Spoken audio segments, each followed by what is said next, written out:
Good morning. Today is August 5th, 2026. I'm Eric Blank, and this is the Commissioner's weekly meeting. Commissioner Plant, any preliminary remarks? Are you prepared to approve the consent agenda? Good morning. I would vote to approve the consent agenda. Commissioner Gilman, Good morning. I would also vote to approve the consent agenda. as would I.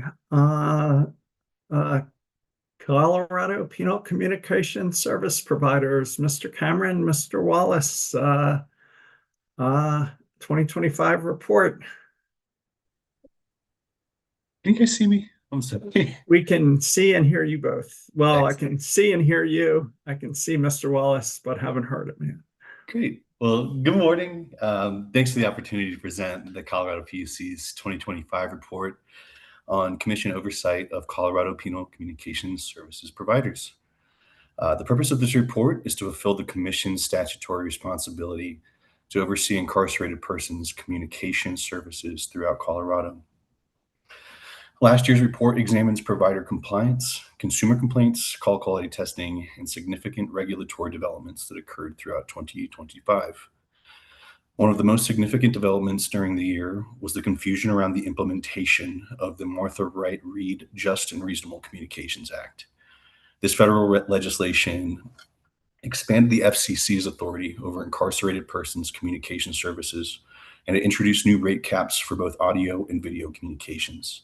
It also prohibited providers from charging separate ancillary fees directly to the consumers and sought to eliminate site commission payments that historically increased costs for incarcerated individuals and their families. It is important to note this implementation has not occurred all at once, but rather through a staggered multi-phase timeline driven by successive FCC rulemakings and delayed effective dates. Early actions focused on establishing interim rate caps and clarifying jurisdictional authority, while later phases addressed the gradual extension of those caps to additional service types, including video communications.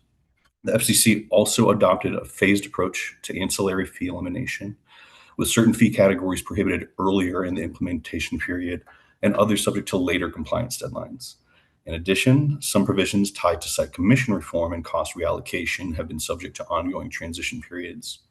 Now, what all that means is that the providers have been operating under overlapping requirements as rules continue to take effect. Although implementation timelines shifted and were refined throughout 2025, these staggered changes continue to change the shape of the entire regulatory environment monitored by the IPCS program. Now, within the Colorado IPCS program itself, several operational improvements were also implemented during the year. Staff continued developing the IPCS task force. We strengthened relationships with stakeholder organizations, created informational materials to improve public awareness on the complaint process, and we also transitioned quarterly reporting into the Commission's e-filing system. These changes were designed to enhance transparency, consistency, and accountability across the program. Turning to the report's key findings, the overall picture remains encouraging. First, the report found a high degree of compliance among providers with the FCC's established rate caps. Despite several regulatory changes during the year, providers generally adapted to new requirements and maintained compliance with applicable pricing standards. Second, the Commission experienced a 28% increase in informal consumer complaints compared to the previous year. In total, the program received and successfully closed 82 complaints during 2025, with over 91% being resolved within 30 calendar days. IPCS staff notes that this increase likely reflects greater public awareness of the IPCS program, but also may be largely attributable to issues experienced by CDOC users. The IPCS program is concerned about a potential lack of state enforcement of Securus's contractual obligations. Since consistent Wi-Fi and functioning devices are essential service expectations as set forth in CDOC contracts, the program believes these requirements are not consistently enforced. When these contractual obligations are neglected, the provider is not always held accountable for timely resolution. Now, moving forward, the most common complaints overall involve delays in repairing incarcerated individuals' communication tablets, poor Wi-Fi reliability, dropped and disconnected audio calls, poor audio quality, occasional billing and account issues. But many of the concerns are centered on communication reliability rather than just pricing alone. This demonstrates that service quality remains a critical component of effective oversight. The IPCS program also continued its required voice testing across correctional facilities throughout Colorado. Most test calls were completed successfully. However, staff identified several recurring issues involving call clarity, connection quality, accessibility for individuals who are deaf or hard of hearing, and incomplete responses from certain facilities during the testing processes. These findings reinforce the importance of ongoing monitoring and cooperation among providers, correctional facilities, and commission staff. Quarterly reporting also demonstrated strong overall compliance among providers.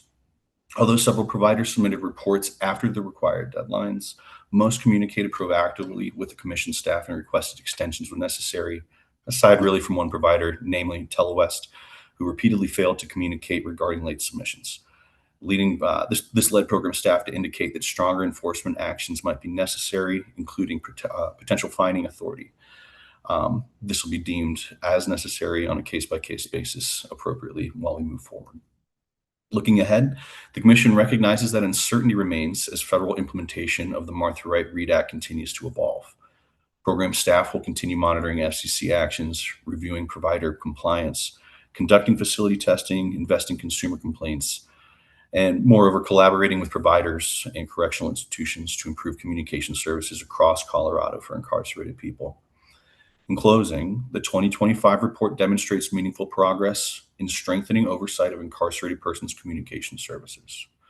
Overall compliance with rate requirements remain high. Transparency has improved through enhanced reporting processes, and consumer concerns continue to inform the Commission's oversight efforts. While challenges do remain, particularly with respect to service quality, accessibility, and consistent provider accountability, the IPCS program is well positioned to continue protecting consumers, promoting transparency, and ensuring that communication services remain fair, reliable, and consistent with both state and federal laws. Thank you very much. Be pleased to answer any questions you might have.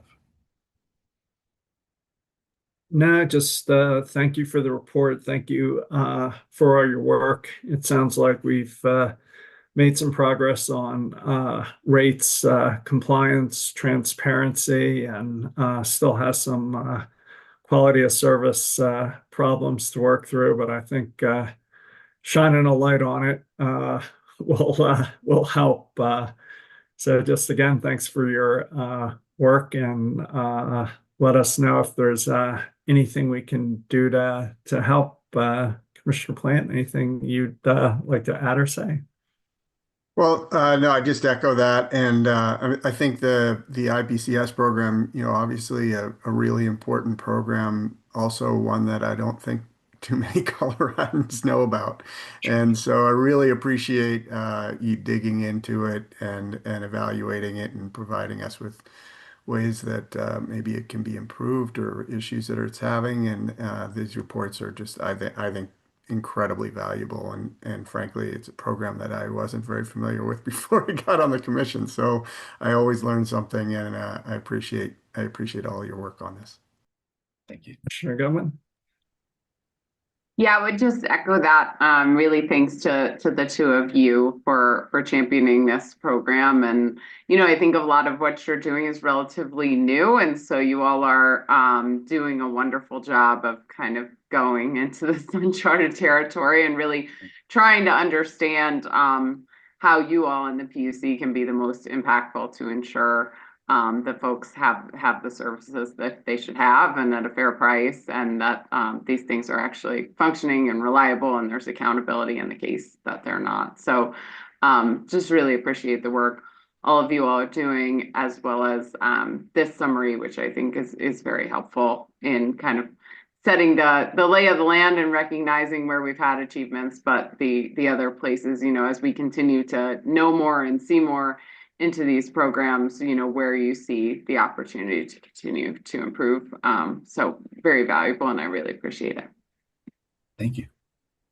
So with that, I think I'd like to approve the report by minute entry. Does that give you guys what you need, or is there anything else you'd like to see from the commissioners? I believe so. I think our plan, we're not required statutorily to, but we just would like to submit this to legislation. And I think I think that'll work perfectly for us. Thank you so much. Yeah, and if you want to draft a cover letter for me or their director to submit it, that'd be great. Yes, sir. And Yeah, yeah, just go ahead, Mr. Wallace. Oh, sorry, I'm Commissioner sorry, Plant. I had a quick question. Would you make that, I guess, to the legislature, but also to the committee of reference, Sure. most appropriate, just so that those legislators be sure and get that for their committee. Yes, sir. Absolutely. You might also copy the governor. Okay. Mr. Wallace, anything you'd like to add or share? No, sir. I think we wrapped it up with what we said. Hopefully, it makes sense to you all, and it seems like you have it has value. So that's what it was intended to do. I have to say, I love this one. It's not, it's just, we're making progress, solving a problem. Yes, we are. Nobody's fighting us. So thanks again to you both. That'll be approved by minute entry, and we'll keep moving. Thank you so much. All right. Thank you, sir. Thank you. Thank you. Thank you all. Let's take up the public service company rate case last and skip over to energy item number 226 AL-0264G. Dr. Depew, Atmos Energy, GSA filing. Good morning, Commissioners. I hope you can hear me. We can. Thank you. So this is for proceeding number 26 AL-0264G in the matter of advice letter number 646 gas filed by Atmos Energy Corporation to revise its Colorado PUC number 7 gas tariff to increase the general rate schedule adjustment rates for residential, commercial, irrigation, and transportation customers to become effective from August 11th, 2026. This advice letter was filed on July 1st, and it complies with decision number C230293 in proceeding number 22AL0348G, which authorized Atmos Energy to recover actual 2022 rate case expenses up to a cap of $650,000. The reason for this advice letter is that for the 3-year recovery period that ended on May 13th, 2026, there has been a shortfall of $159,145, which exceeds the threshold of $5,000 set up by the same decision. So this advice letter is to true up the cost, and the remaining under-collected amount of $159,145 will be spread over the customer basis of Atmos Energy, with the net impact on residential customer of $1.04 and commercial customer of $2.63. The effective date is August 11th, 2026, and it will end on September 9th, 2026. The impact on the revenue, like I said, is the shortfall that will be recovered of about $159,000. Staff has reviewed the filing, the attachments, and the computations, and we recommend that the Commission allows the effective date of August 11th. Commissioner Plant, are you okay allowing this to become effective by operation of law on August 11th? Yes, I am. Commissioner Gumman? I agree. As do I. Thank you, Dr. Depew. 24M-0173, Ms. Marcella, Ms. O'Neill. Good morning, Commissioners. Can you hear me? We can. Great. Good morning. My name is Kayla Marcella, and I'm with Commission staff, and I'm here to present today on proceeding number 24M-0173E. In April of 2024, the Front Range experienced extremely high winds, which resulted in proactive wildfire mitigation actions taken by Public Service Company of Colorado. The Commission opened an M-docket to begin the process of gathering information and data on this newly utilized mitigation strategy, or public safety power shutoffs, or more commonly known as PSPS events. This docket, proceeding number 24M-0173E, created a record of concerns from the Commission on the execution of this mitigation tool and the areas of immediate improvement that the company should undertake to improve the communication and outcomes of future PSPS events. Commission Decision C-240755 ordered the company to file bi-monthly reports on updates and improvements to the PSPS process, while the 2025 to 2027 WMP Wildfire Mitigation Plan and PSPS Plan were filed and litigated.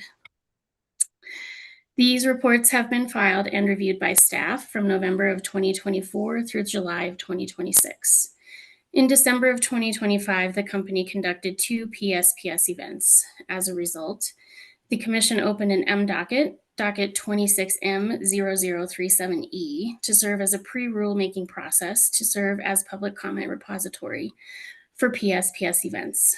The Commission directed staff to hold a CIM or Commission information meeting to solicit feedback from the public and stakeholders that were impacted by these December 2025 events. In the public comments, feedback was mostly consistent from both stakeholders and the public that the tools that are intended to support customers, communities, and emergency management organizations ahead of and during events are still in need of refinement. In July of 2026, the company stated in their most recent bi-monthly report filing that they do not intend to provide any further PSPS bi-monthly reports. However, staff use these reports as a useful tool to continue to provide transparency on the evolution and maturity of the PSPS event process and continual outreach and communication to stakeholders on the use of this mitigation strategy. I'll pause here for any questions or can proceed with a recommendation. I think you've already given your recommendation, but if you'd like to restate it, that'd be fine. Yeah, staff would recommend that the Commission require Public Service to continue to file its bi-monthly reporting to provide updates on continual progress of PSPS process and events until PSPS rules are adopted by the Commission. Ms. O'Neill, anything to add, or you here to provide moral support and answer questions? No, exactly. Moral support. I agree with Ms. Marcel. I think these reports have been helpful and sort of build on each other. So I think we're interested in sort of, think it would be helpful to the Commission for the company to continue to file these. I think that the company views these generally as not onerous. So I don't think there's any objection from them to continuing these either. Commissioner Plant? I agree. Commissioner Gellman? I also agree. As do I, and that can be an ABC decision extending the bi-monthly reporting. So thank you, Ms. Marcel. Thank you. Have a great day. You too. All right. Last item, proceeding number 25AL-0494E, Public Service Company of Colorado Electric rate case. Let's get going. Ms. Friedman. Good morning, Commissioners. I'm Ellie Friedman of your advisory staff, and with me today is Ruthie Harper. So as a little background, Public Service filed advice letter number 2006 on November 21st, 2025, requesting a $356 million base rate increase, net of the $170 million roll-in of the Transmission Cost Adjustment, that's our TCA, and the Transmission Cost Adjustment Distribution, the TCAD. The initial request was based on a 2025 test year that comprised actual data for the first 6 months of 2025 and forecasted data for the remaining 6 months of the year. Public Service supported its request with the direct testimony of 22 witnesses and responded to Commission requests through supplemental direct testimony of 8 witnesses. Interveners filed testimony of 29 witnesses representing 8 intervening parties. 22 company witnesses provided rebuttal testimony. Public comment hearings were held on May 19th and June 16th. Additionally, 2,716 comments were filed through the Commission's website. The overwhelming sentiment of the comments is that customers are stretched already in paying their electric bills, and they request the Commission deny any rate increase. On June 2nd, 2026, an opposed joint motion to approve comprehensive non-unanimous settlement agreement, which we will call the motion, and a non-unanimous comprehensive settlement agreement, which is the settlement, were filed by Public Service, trial staff of the Commission, Colorado Energy Consumers, CEC, Climax Molybdenum Company, that's Climax, federal executive agencies, FEA, and the International Brotherhood of Electrical Workers, Local Union 111, the IBEW, and Walmart. The motion and settlement are opposed by the Utility Consumer Advocate, UCA, AARP, and the City of Boulder. Kroger does not oppose, Core Electric Cooperative and Sierra Club take no position, and Energy Outreach Colorado, EOC, stated that it was evaluating its position at the time of conferral of the motion, but on June 9th, EOC filed testimony in opposition of the settlement. Also on June 9th, Boulder, UCA, and AARP filed a non-unanimous partial stipulation regarding electric affordability program enhancements that specifically requests the Commission approve the enhancements to the percentage of income payment plan, the PIP, and electric affordability program, the EAP, that were proposed by Public Service in its direct case and rebuttal testimony. Commission held a hearing, evidentiary hearing, over the course of June 11th, 12th, 15th, 16th, and 17th. Statements of position were filed on June 10th by the settling parties with a separate section from Public Service individually. Staff as a standalone SOP, in addition to joining the settling parties SOP, AARP, the City of Boulder, Core Electric Cooperative, EOC, Sierra Club, and UCA. So to the settlement, which is before the Commission today, settlement provides for a $217.8 million increase in the company's net base revenue requirement based on a settlement test year of the 12 months ended December 31st, 2025, and a year-end rate-based methodology. The settled weighted average cost of capital, that's the WACC, is a 7.14% based on a capital structure consisting of 54.5% equity, 45.5% debt, and return on equity, the ROE, of 9.3%, and a cost of debt equal to the 2025 actual cost of long-term debt of 4.55%. The settling parties agree that the 54.5% equity ratio is for purposes of this settlement agreement only, and acknowledge this is not the company's actual 55.03% equity ratio as of December 31st, 2025. Short-term debt is not included in the capital structure. The settled 9.3% ROE is the same as the currently authorized ROE.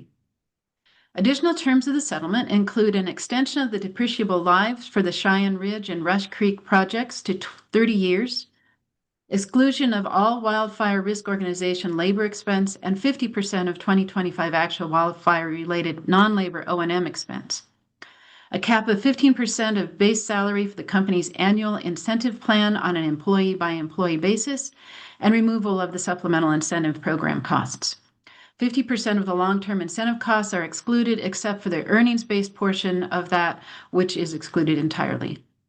The settlement includes the Greeley Area Upgrade North Project, that was the NCAP, Greenwood to Denver Terminal Project, the GDT, and the DCP High Point Project in the revenue requirement, along with the 10-year $30 million revenue credit in base rate cost of service. Pueblo Unit 3 is included in the settlement test year rate base and revenue requirement, along with performance framework to be implemented based on the equivalent unplanned outage factor, which is the XEUOF, as defined by and reported to the North American Electric Reliability Corporation, and calculated on a calendar year basis. The performance framework has a 3% deadband. There are no incentives available to the company, only penalties with an annual penalty cap of $30 million. The settlement allows cost deferrals for the 2025 wildfire mitigation plan, excess liability insurance premiums, advanced grid intelligence and security initiative deferral, electric vehicle make-ready infrastructure projects, coal combustion residuals, and previous regulatory case expenses. At the conclusion of the revenue decoupling adjustment pilot, the $14 million balance will be credited to residential customers through the ECA. The property tax expense, commission administrative fees, pension expense, and innovative clean technologies project deferral trackers will continue. The company will no longer track integrated volt-VAR optimization usage reductions from the effective date of the rates going forward. A WACC carrying charge is allowed for the Innovative Clean Technologies Project, Pension and Retiree Medical, AGIS, CCR, Cabin Creek Investment Tax Credit, and the gain on the sale of mineral rights. The 2020 Wildfire Mitigation Plan and legacy meters will have a carrying charge equal to long-term debt. Rate case expenses will be recovered as actual expenses to a cap of $1.5 million, amortized over 60 months with no carrying charge. If actual expenses are less than $1.5 million, the difference will be credited to the next Phase 1 electric rate case. For prohibited expenses, the company agrees to provide in future rate cases the project categories and the number of hours by month and by employee. The Cabin Creek investment tax credit benefit will be credited to customers over a 10-year period, including carrying charge at WAC. For purposes of this settlement, the company will absorb the approximately $1.6 million loss associated with the Golden Service Center depreciable buildings, but will retain the $4.8 million gain on the sale of the non-depreciable land.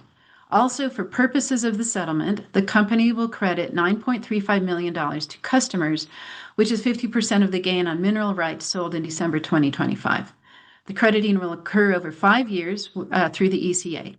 The associated regulatory liability will reflect a carrying charge calculated at the authorized WAC. Also, a $5 million reduction will be applied to the annual revenue requirement in acknowledgement of the various proposals made by the settling parties in this proceeding, including but not limited proposals regarding deferred costs from prior regulatory cases and the 2020 WMP deferral.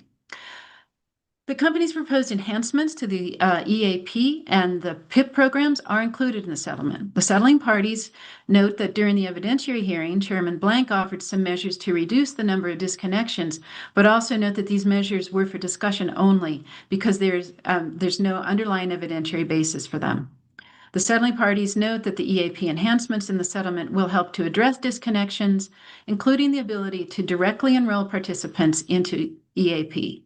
The lower energy burden threshold will also allow more customers at risk for disconnection to be eligible for EAP. Additionally, a pilot program will be explored that would serve customers who are the most energy insecure and at risk of disconnections. A dispatchable capacity availability, DCA performance metric, is established, calculated using the NERC XEUOF, with a 2-point deadband around the unit-specific baseline, with a $2,500 disincentive penalty per basis point deviation from the deadband, and an incentive of $10,000 per basis point deviation below the deadband. There is a $2 million fleet-level incentive or disincentive with a 1% deadband. Cabin Creek has an independent individual disincentive mechanism equal to the $500,000 per unit that has an XEUOF above 10%. Any disincentive incurred for the current Cabin Creek Unit B outage will be netted against any disallowance resulting from future prudence review for the unit outage. For Pueblo 2 unit and Craig Unit 1, fuel costs associated with plant operations will flow through the ECA, and costs recovered for the Craig Unit 1 and Pueblo 2 unit will be excluded from the settlement test year revenue requirement. Non-fuel incremental costs associated with the continued operation of Craig Unit 1 and Pueblo Unit 2 will be recovered through the PCCA for the duration of any authorized extension. The company agrees to file a Phase 2 electric rate case within 12 months of a final decision in this proceeding, and the settlement allows that the issue of a low-income residential rate can be addressed in that proceeding. So, as to the parties' positions on this settlement, the settling parties filed settlement testimony and a joint SOP explaining their support for the settlement as a negotiated whole. They encourage the Commission to approve the settlement, stating that it reflects the efforts of a diverse group of stakeholders to arrive at a constructive resolution on the issues in this proceeding, leading to just and reasonable rates, and is in the public interest. They emphasize that the settlement is a holistic package that resulted from extensive negotiation and compromise to provide for recovery of prudently incurred costs while being mindful of affordability concerns. The settling parties contend that the end result of the settlement is within the range of reasonable outcomes supported by the evidentiary record, and emphasize that this result is the product of a number of compromises by all settling parties. As such, a review of the individual provisions should be conducted in the context of the settlement as a whole. Public Service provides an individual statement of position addressing concerns regarding investments the company states are necessary to achieve state policies while being mindful of rate impacts. The company states that modifications to the final resolutions in the settlement would erode financial support and increase the company's business risk.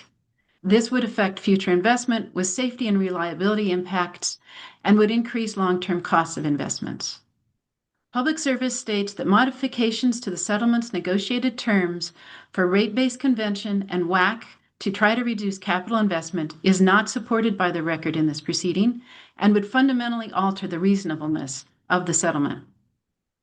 Staff filed a standalone SOP to address certain issues that were discussed during the evidentiary hearing, including an explanation of the performance framework for the Pueblo Unit 3, the DCPA, the DCA PIM, and the EAP. UCA, Boulder, and AARP recommend the Commission reject the settlement and decide each issue individually. UCA contends that the settlement does not need to be accepted as a whole and that the Commission should consider the merits of each issue in the settlement. UCA also contends the Commission should address the company's financial incentives to expand its capital investment at the expense of customer affordability. Boulder requests the Commission require the company to track capital and O&M expenses on feeders, circuits, and substations affected by wildfire safety operations, and to establish a business recovery fund for businesses affected by public safety power shutoffs associated with wildfire safety operations. Boulder also proposes the Commission consider the company's system reliability when setting a return on equity, or alternatively increasing the penalties in the company's quality of service plan, suggesting penalties greater than $30 million. EOC requests the Commission acknowledge the settlement does not resolve all affordability issues and approve the non-unanimous partial stipulation regarding electric affordability program enhancements. EOC further requests the Commission approve the use of $25 million of cumulated RESA balances for one-time targeted bill assistance to income-qualified customers and to require Public Service to make available GIS-compatible service territory boundary files as the next rate case commences. Through its SOP, Sierra Club opposes recovery of costs of Craig Unit 1 after 2025 and the performance framework for Pueblo Unit 3. Sierra Club takes no position on the remainder of the settlement. And Core Electric Cooperative takes no position on the settlement, but encourages the Commission to adopt the settlement's provision that Public Service will file a standalone prudence review application by June 1st, 2027 to address the 2025-2026 Pueblo 3 outage. So with that background, I will turn the discussion to the Commissioners for the discussion of the settlement. Thank you, Ms. Friedman, for the concise and incisive summary. This case involved dozens of disputed issues, and for me, the settlement agreement involving the company, trial staff, large customers, and the IBEW was a big help in resolving these disputes. Even on issues where I may have done something different, I thought the settlement agreement reached reasonable compromise. I appreciate the work of the settling parties in negotiating out their differences and putting forward the settlement agreement. At the same time, however, in several critical areas identified by the opposing parties, including small customers, seniors, a low-income service provider, and Boulder, I just can't get comfortable voting to adopt the settlement agreement as is. Based on this record, I think the settlement agreement requires some modification before I can find it to be in the public interest.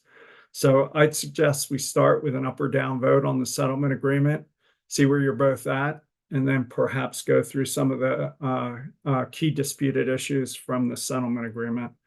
I don't have many changes, but the two or three I have are material. So Commissioner Plant, just want to see if you're interested in going through the disputed issues and see if there's two votes on any of them, or if you'd like to vote to approve the settlement agreement as presented.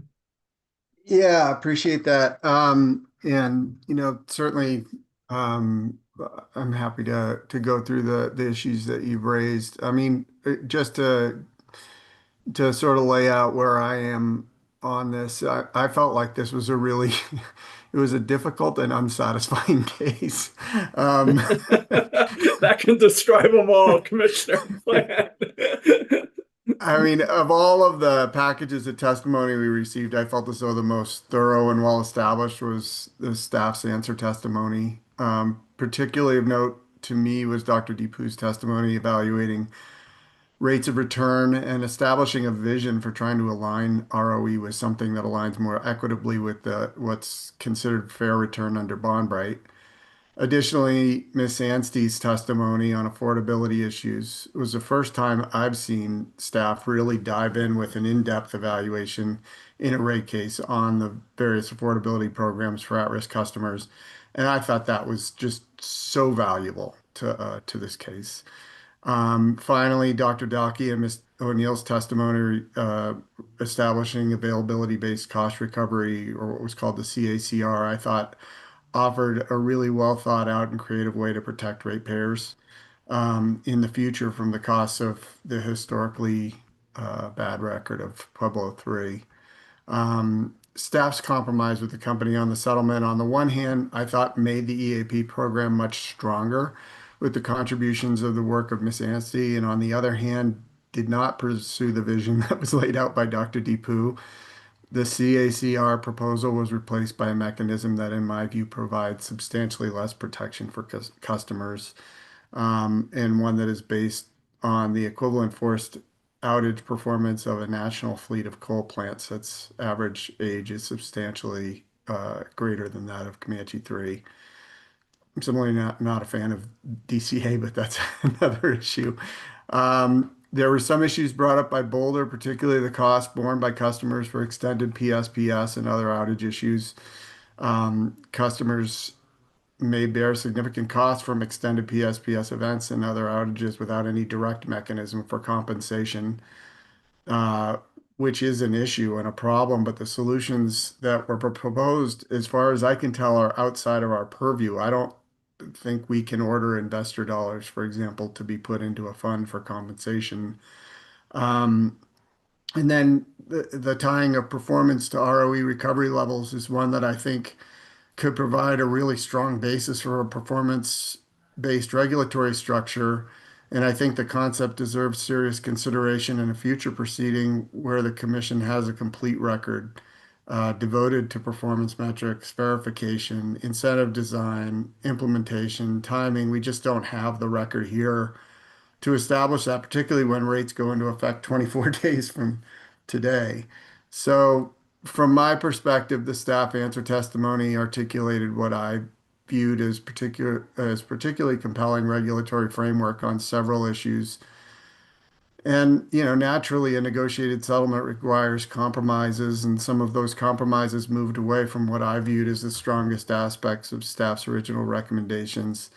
And at the same time, it also contains meaningful improvements over the company's original application and reflects significant compromises, at least among the parties to the settlement. So the question that I'm really still struggling with is whether those improvements are sufficient to satisfy the public interest standard. And I've, genuinely gone back and forth on that as we've been evaluating all of this. So I'm looking forward to just hearing where you guys are on that balance. And Mr. Chairman, I think you've identified that there are still some issues that you feel would be necessary to address to achieve that balance. And I'd be interested in hearing those and hearing Commissioner Gilman's perspective as well. So we'll go to Commissioner Gilman in 2 seconds, but I just want to say I've asked the advisors to list the issues in the settlement, this agreement that are subject to dispute. I know you've raised a couple that you're struggling with. And like I say, I'm good with the settlement agreement in most areas, but I would suggest we go through it one by one and see where there's 2 votes to accept or modify. Commissioner Gilman, anywhere you'd like to go? Yeah, thanks. No, I appreciate both of your comments here and certainly agree with you, Commissioner Plant. I think this is a pretty difficult one, not just because of the affordability pressures that we know ratepayers are already facing, and as evidenced by a lot of the testimony here. But also just due to the ongoing concerns this commission has expressed about, a decline in several areas of key performance that are concerning to ensure that the company is really delivering on customer service, reliability, and a lot of their core aspects here. And I think really struggling, as you mentioned, Commissioner Plant, with not really seeing a solution here to that core issue of aligning the incentives. I think like the general gist coming out of this is that QSP is the area where we'll address these big things. That's asking a lot of a proceeding that has not carried that weight in the past. And so, I think one of the real struggles here, I agree with both of you in a general sense, like the settlement agreement made significant progress, certainly over the company's initial positions, but have we really solved for some of the key performance problems that we see and continue to see? I think the settlement agreement does not do a lot in that regard necessarily. A few with regard to like different plants, generation resources and looking at their performance. But there are broader performance concerns which kind of go on to another proceeding here. And I think part of the stress I'm feeling is that keeps being what happens, right? It's never in the proceeding. We never have the record. And so we have these ongoing significant performance concerns across multiple areas that kind of are always intended to be dealt with later. And a rate place is a place where some of those could be dealt with, although I agree with you, Commissioner Plant, a challenging record here. So I think, a lot of the concerns I feel is in kind of continually solving for some of the other problems and improving on those, but not solving for that big problem, I think, in a forum where that might be the ideal place to do it, which feels a bit unfortunate, although I agree, a lot of progress to be made here. So I'm fine going through item by item, Chairman. There are just a handful where I have some suggestions on follow-up and clarification. So happy to hear your thoughts on each of the areas as we go forward. Ms. Friedman, you want to get us started? Okay. All right, then. So starting out, I won't go through the detail on everything as I already did that, but we'll start with, so the test year was not contested. That is the settlement test year, 12 months ended December 31st, 2025. Rate base, however, was contested. The settlement calls for a year-end rate base. The settling parties state that's reasonable because it's part of the negotiated whole of the settlement. And Public Service individually maintains that a year-end valuation reflects the assets that will provide service to customers as rates are effective. UCA opposes this, recommends a 13-month average rate base because it benefits ratepayers by reducing the revenue requirement, and it's consistent with the regulatory matching principle. Additionally, UCA recommends removing depreciation revenue annualization adjustments. AARP aligns with UCA, recommending a 13-month average rate base because of the benefit to ratepayers through the reduced revenue requirement. And because of the matching principle, they also note that this will encourage regulatory lag. I recognize the give and take in a settlement agreement, but I don't believe the settlement agreement end-of-year rate base method results in the right outcome and would support the 13-month average approach. It's better for customers, creates some beneficial regulatory lag, more tightly conforms with the matching principle, seems to be the biggest concern of the opposing parties, and is consistent with the outcome of the last fully litigated company rate case. So for these reasons, as well as the others outlined in the UCA, Boulder, and staff answer testimonies, and the UCA and Boulder settlement testimony and statement of positions, I'd go with the 13-month average rate base. Commissioner Plant, I don't know if you focused on this or not. Yeah, no, I'd agree. I mean, I think, really prior to the settlement, there was pretty comprehensive agreement that the 13-month average was the most appropriate mechanism to use. And, for the matching principle and for the other issues you raised, one of the other things that I think that I've seen just in my short time on the commission is that uh, 3.5 years, that's more than average. um, it what it seems like happens is that the 13-month average is argued for, and then it's settled at an end of year, and then the next rate case comes in, and they say, well, the last commission did an end of year, and it's not the basis that I think is the one that's supported by the matching principle and other basic units of measurement for the commission. And so I would stick with the 13-month average. Commissioner Gilman. Yeah, I'm generally fine agreeing with you on this. I do think as we evaluate each of the different parts here, it might be helpful to loop back on some of these major decisions to really consider kind of the situation as a whole as well. I agree with that. So we'll just view these as conditional votes. We'll see where we land on the whole thing. I mean, we go into these things not knowing where each other is coming from. So we'll go through the whole thing and loop back and see if there's changes to individual votes. Ms. Friedman, you want to keep going? Okay, so I would like to take the next issues together. They all comprise of the WACC. So the negotiated settlement WACC is 7.14% with an ROE of 9.3%.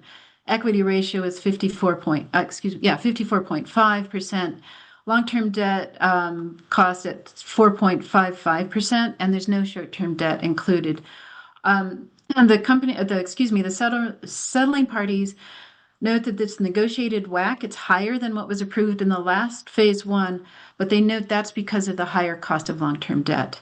The 9.3 ROE is what is currently authorized, and the 54.5 equity is for the settlement only, and they note that it is not the company's actual 55.03 at the end of 2025. UCA notes that the commission hasn't authorized a WACC above 7% for the last 7 rate cases and recommends the commission use that precedent to determine a WACC of no more than 7%. They note that the 54.5% is hypothetical and doesn't represent the company's actual equity. Boulder has several comments. One is to tie the ROE to improvements in system reliability, establishing a band of 8.17 to 9.3% with increases above the floor value based on reliability metrics from 2019 through 2023. Alternatively, Boulder recommends increasing the QSP penalties related to reliability, and that's an issue that might be discussed later. They also recommend decreasing the equity ratio to no more than 50%, which is consistent with the national electric rate cases from 2023 to 2025. So those are the two outstanding comments in opposition to the overall WACC. Thank you, Ms. Friedman. I'm going to try and suggest a middle ground. I'm fine with the pricing of the debt and fine with excluding short-term debt. And would just say, although I recognize that a settlement agreement represents a give and take among the settling parties, I don't think the settlement agreement outcome on these issues is particularly consistent with the record evidence. On the common equity ratio, hearing exhibit 104 AB 16 shows average and median common equity ratios for a proxy group of national utilities at about 51%. This is a company exhibit. Yet the settlement agreement adopted a 54.5% common equity ratio, 350 basis points higher. The settlement agreement outcome also does little to moderate the double leveraging concerns raised by CEC witness Mr. Garrett that I also share, as it only lowers the common equity ratio from the current level of a little over 55% to 54.5%. Likewise, on ROE, Ms. Bulkley finds that an ROE of 9.3% is at the bottom end of the appropriate range, and that a higher ROE is more appropriate on this record. Moreover, in resolving the last several rate cases, this commission adopted ranges of common equity ratios and ROEs to clarify that the rate setting process is an art, not a science, and to avoid false precision. Yet the settlement agreement reaches specific point outcomes and not a range. Even with these concerns, I prefer not to stray too far from the settlement agreement and its gravitational pull. So for me, taking all this into account, I'd set a common equity ratio range of 52 to 54%, an ROE of 9.3 to 9.6%, and raise the WACC slightly from 7.14 in the settlement agreement to 7.15. If the company chooses a common equity ratio at the top of the allowed range at 54%, that results in an ROE of 9.37%, or 7 basis points higher than the settlement agreement. Again, I recognize the give and take in a settlement agreement, but I find that these changes create an outcome that is more consistent with the record evidence and prior practice. It sets the common equity ratio 50 basis points closer to the proxy group average and raises the ROE to better reflect the market. Finally, the slight increase in the WACC and ROE from the settlement agreement may help to signal to the financial community that this commission is aware that significant capital needs exist in Colorado, even as we may express concern about the company's proposed levels of capital spending. So I guess I'm proposing a small increase in ROE and WACC to get the common equity ratio a little bit lower, to help with the double leveraging issue, and to get it closer to national averages.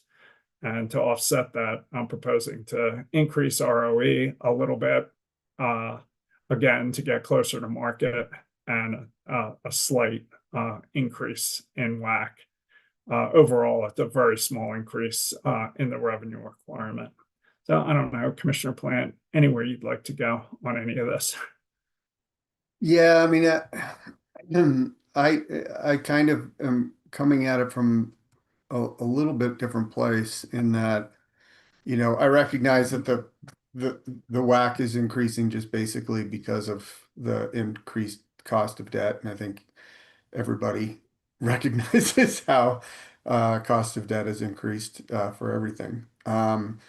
So that it makes me not want to adhere, or not, understand not adhering to the same level of WACC just to recognize the increased cost of debt. That being said, I was really persuaded by Dr. Deepu's testimony that the proxy basis of ROE is actually far too high, and doesn't represent what would be considered a fair level of return. And what Dr. Deepu proposed was actually a far lower ROE, but that the commission start moving us toward that direction slowly, in this case. That being said, I imagine reducing that would probably blow up a settlement.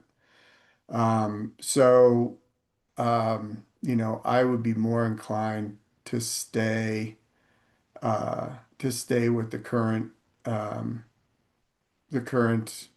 WACC, but allow the company the ability to move their equity and ROE to the place that enhances their credit metrics the most effectively, but protect ratepayers just by holding the WACC at same level. But So are you proposing to just adopt the settlement agreement numbers, yeah, or are you?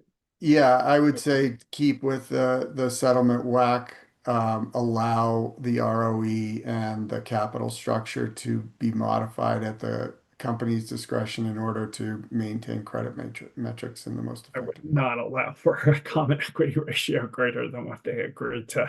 I mean, Well, I think, yeah, I mean, I think we, as you said, put some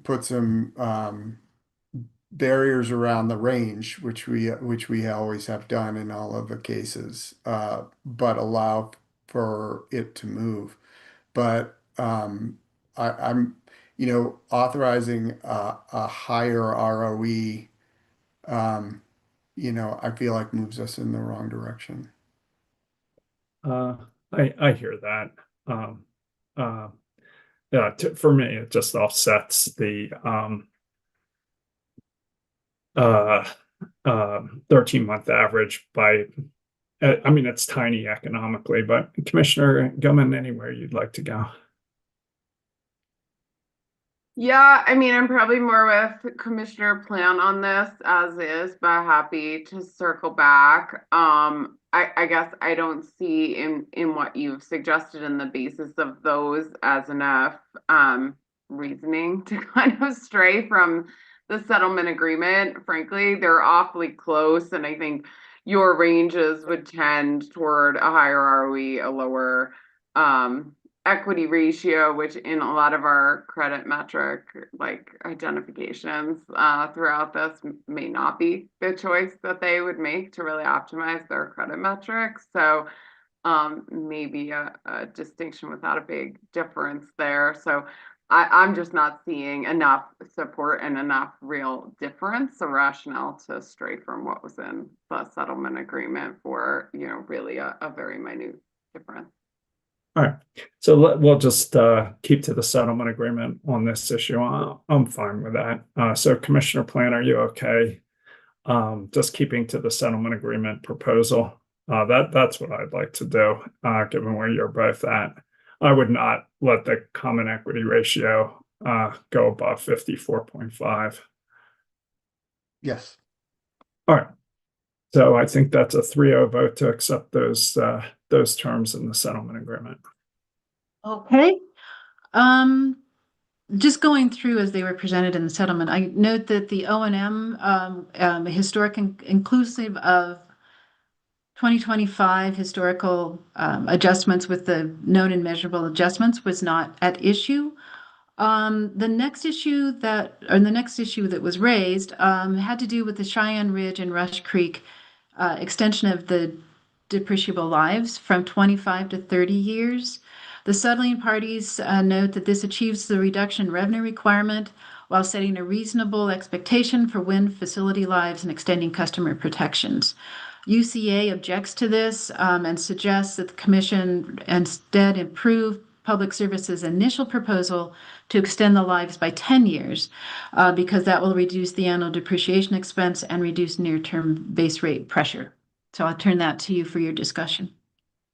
I was okay with the settlement agreement on this one. I agree. Yeah, I'm likewise okay with the settlement agreement here. I have kind of an ongoing interest to understand how this translates and manifests in ERP bids and modeling and ensuring that to the greatest extent possible, we're using the same assumptions, whether in financial or resource modeling. So I just want to put in a plug for that consistency wherever possible, but I don't have an issue with where the settlement agreement landed on this. Okay, then.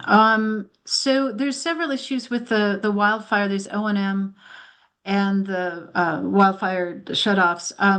So for the O&M, the settlement excludes 25% of O&M and 100% of wildfire risk organization expenses.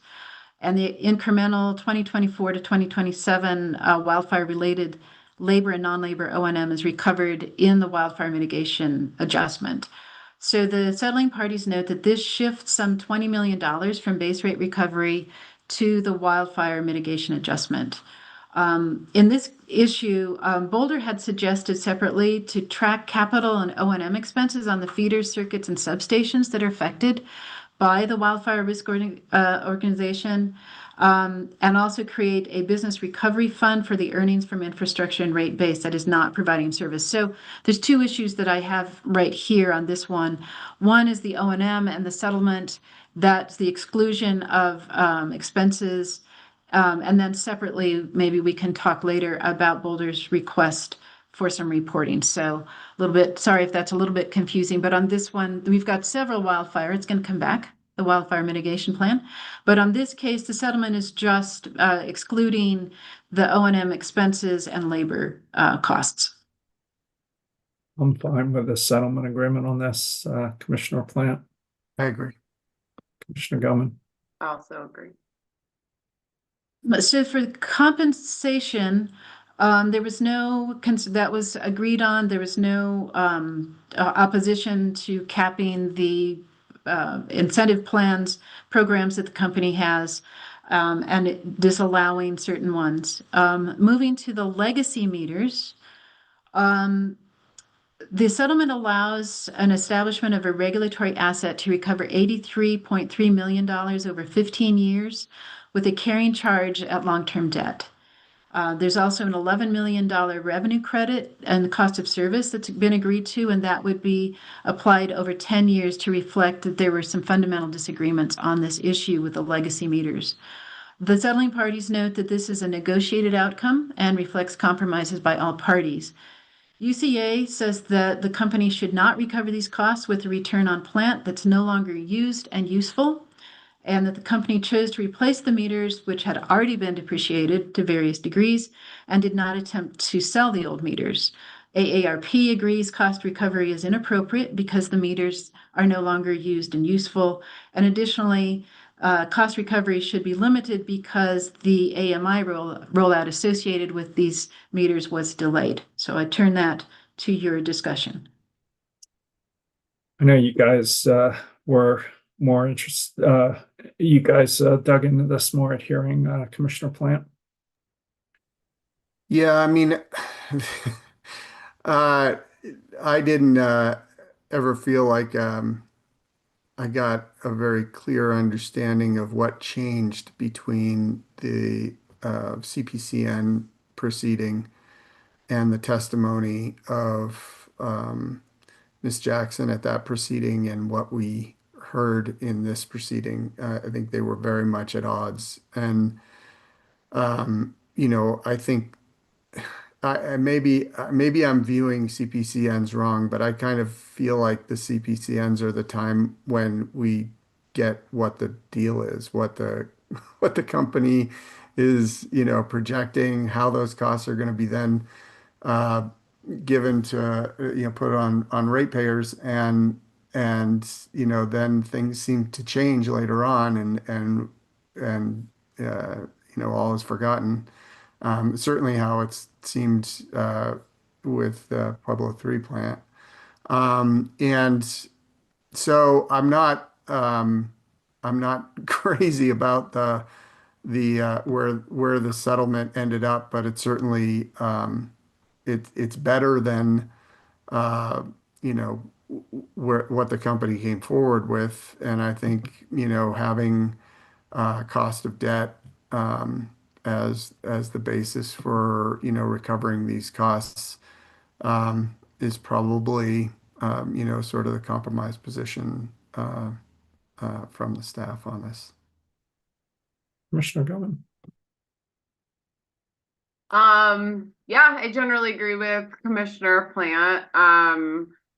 I think the settlement agreement reflects some compromise here, although I think this is true in general, does not instill a lot of confidence in the company's ability to control costs, especially for a plant that is soon to be not useful to the system. So, I think that's like just a disappointing feature of this and doesn't help build confidence about the management style to control these costs, which is unfortunate. But in the end, I think the settlement comes to some somewhat reasonable resolution here, which decreases the cost of this to customers. I agree with that. I support the settlement agreement on this one. Okay, now turning to Pueblo 3, the settlement has this in rate base, and the settling parties also established this performance-based framework, the equivalent, the XEUOF, a great acronym. So they note, and then there's some deadbands. There's an annual penalty cap of $30 million, no incentive to the company, and there will be a standalone prudency review application filed by June of next year. So the settling parties note that the $30 million penalty is significant, and it shifts risk of underperformance to the company, and they calculate that this risk is about 14% of the total net increase in base revenue in the settlement. A disallowance of plant balance without an assessment of the cause of the outage and the company's action is not supported by the evidence. Staff specifically addressed this in an SOP, addressed that they've, the history of the operational unavailability, and they did note in answer testimony that they thought a hybrid approach tying some but not all cost recovery to availability would be appropriate. Staff also states that this mechanism provides a strong incentive for the company to maintain availability and shifts much of the risk of underperformance to shareholders. UCA requests that the commission deny inclusion of costs and rate base for Pueblo 3, and that the commission adopts staff's Comanche availability-based cost recovery, the CACR, which ties annual recovery cost to reliability. UCA says that the rate-based treatment is unreasonable because of the unit's poor reliability history. Alternatively, UCA recommends increasing the penalty to $40 million, which it says represents the unit's annual earnings, although the settling parties dispute that calculation. AARP says the settlement allows for future overperformance to offset prior and future penalties, so it should be rejected or modified to eliminate that possibility. And Boulder recommends rejecting it because it's poorly designed and could fail to compensate ratepayers for the cost of unplanned outages. And the PIM should only be approved if it includes penalties that cannot be offset. So again, I will turn the discussion to the commissioners. Commissioner Plant. Yeah, I mean, as I mentioned in my opening remarks, I think that the CACR was a superior solution to the one that was adopted in the settlement. But again, it's a settlement, and on balance, going forward, I think it provides a certain level of customer protection, and I'd be willing to stick with the settlement. One of the things that I'll note is that I am a little concerned that the past performance we didn't address in this case. The fact that the CPCN anticipated 25 days of unplanned outage, and what the customers paid for is well over 100 days of unplanned outage, and it seems like there's nothing to sort of get that back. I tried to propose a way to do that, but nobody liked it, so it didn't end up in the record at all. But I am disappointed that we didn't address that. But as far as the whatever it is, 4 years going forward, I think the settlement resolution is I would support. Commissioner Billman. Yeah, I generally agree. I mean, it really is shocking how poor the reliability on this plant has been throughout its life, and really the gap in value for what ratepayers have thought they were paying for with the CPCN, and what they received over the life of this plant. clearly that's a very troubling situation. So, I guess perhaps better late than never, to give the company some financial responsibility for poor performance and failure to deliver value to ratepayers if the plant remains, at these poor reliability levels that we've seen. I really hope it runs. I really do. But also if all of a sudden when facing a financial penalty, we can turn that whole ship around and get much better performance, that probably raises its own questions on what we've seen for the past several years. But on balance, I tend to agree with you, Commissioner Plant. I think it's ideal, at least at this point, to instill some financial responsibility for the reliability of the plant, which has really struggled. I think there is certainly a legitimate concern from some of the opposing parties about the potential for increased spending on the plant in order to achieve these outcomes, especially on a unit with this operating history and with only about 4 years left until its retirement. Certainly, I think the company still does need to be mindful as to what capital it's putting into this plant with such a short life remaining on it. I think there is a potential for prudency challenges in the future as we all look at what's spent on the plant and if that materially changes in the future. Just to kind of acknowledge some of the real concerns that I think are legitimate of the opposing parties here. But I think we're better off with this mechanism than without it. So I would support that in the settlement, but I think would just want to recognize in our decision some of those concerns of the opposing parties and that the commission shares that concern. If this suddenly leads to a significant increase in spending dedicated to the unit so close to its retirement, that would not be an ideal outcome here for sure, and should be something that we watch closely. I agree with both your comments, and I'm highly supportive of putting language like you suggest, Commissioner Gilman, in the order, and would vote to support the settlement agreement outcome. One thing that drives me a little crazy about this plan is because of the construction costs, the overruns, and the capital additions over time. I think the company may have made more money from its inability to effectively manage construction and operations than it would have had if they had run it perfectly. So just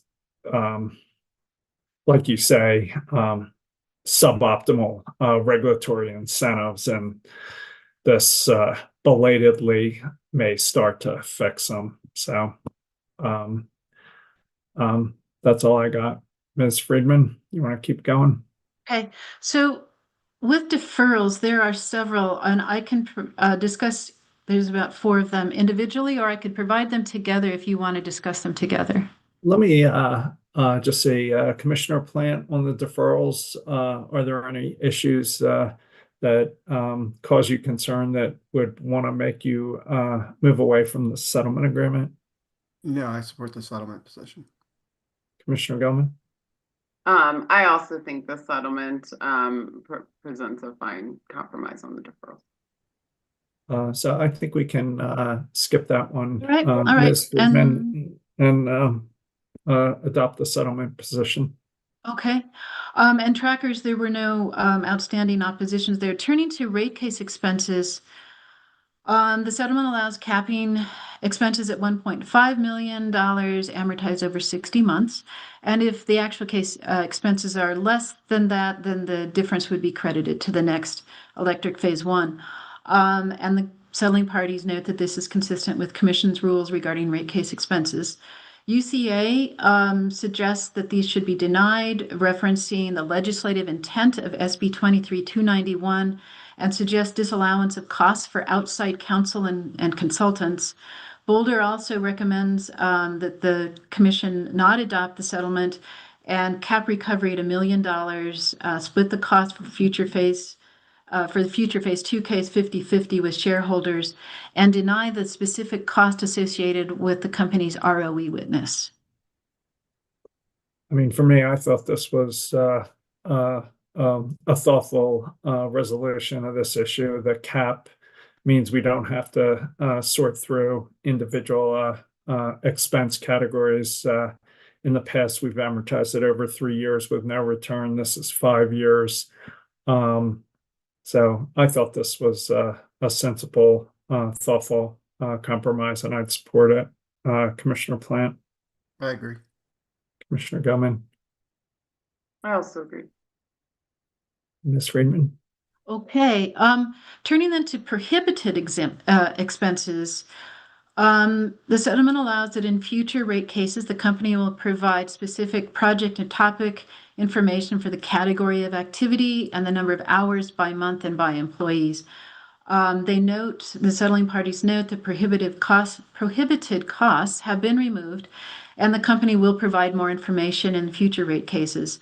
The UCA has requested additional information, including local and federal officials, which the settling parties note is contrary to statutory language as to what constitutes lobbying. UCA, as I said, does request additional reporting requirement because what this has here is insufficient in the settlement, and does suggest that local and federal officials should be included when you're considering lobbying. Commissioner Plant, thoughts on this one? Yeah, I agree with the settlement.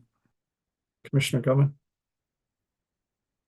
I'm generally fine with that, but it doesn't appear to me that all prohibited expenses have been removed.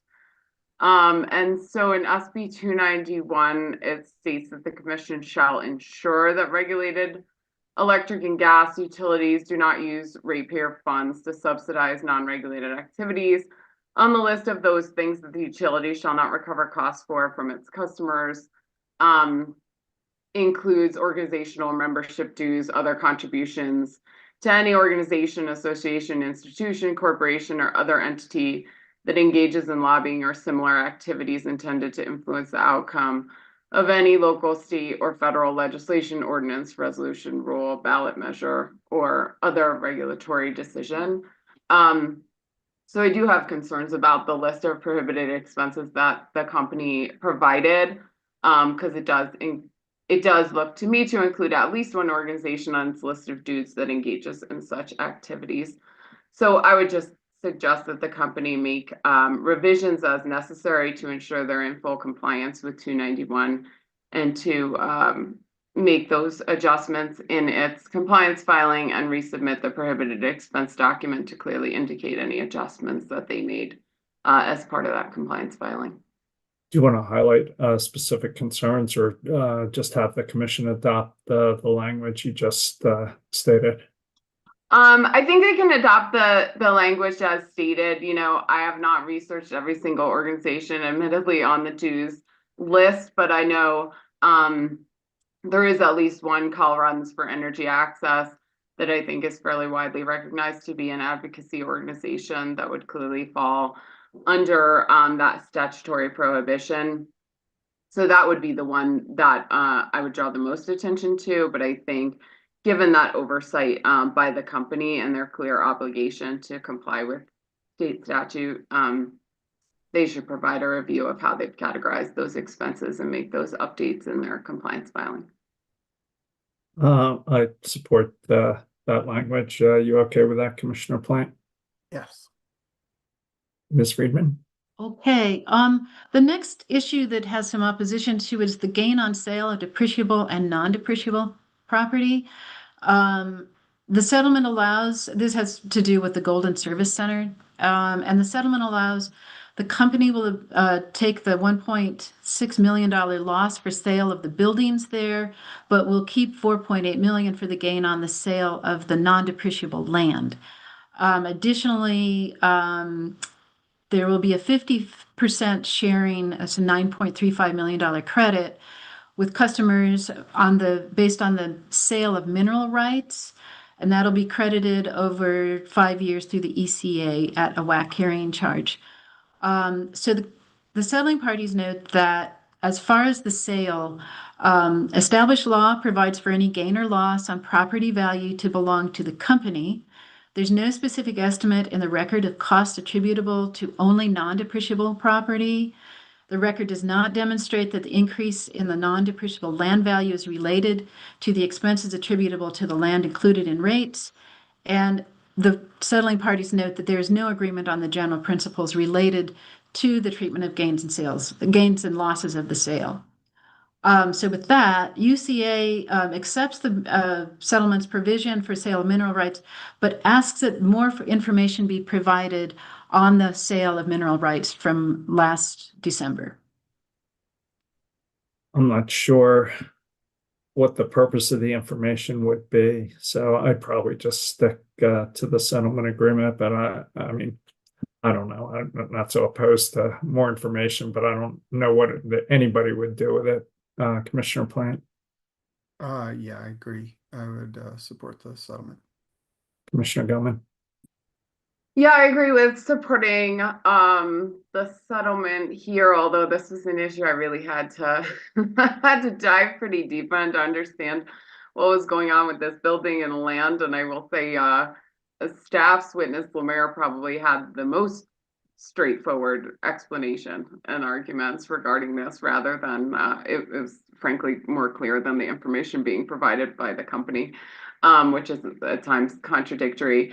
With regard to the mineral rights, this seems reasonable. I think it's a tad unfortunate this had to be a negotiated position, since ratepayers were already getting 50% of the royalties each year, and then the company's starting position was that they retained 100% of the sale of the mineral rights. I struggled to see why that was a reasonable starting point, and so I understand this is kind of how these things go, but does not feel very efficient from a regulatory standpoint to take these positions that really don't seem incredibly defensible. So it's a bit disappointing that we have to negotiate to get to these fairly reasonable outcomes. Where we started. That being said, yes, it seems reasonable in the end. Do you want to put any language in the order, or are you okay with just supporting the settlement agreement? I mean, if you support it, I think that's fine. I mean, it's just such a notable deviation from how the regular royalty income has been treated every year. And now, as was covered in much of the answer testimony, ratepayers won't get the benefit of this royalty income anymore, which they were getting 50% of the benefit of. And the company's starting position was that ratepayers get none of the sale. It's a little difficult, frankly, to start in good faith on some of these things with positions that don't seem to be in alignment with how things have been done.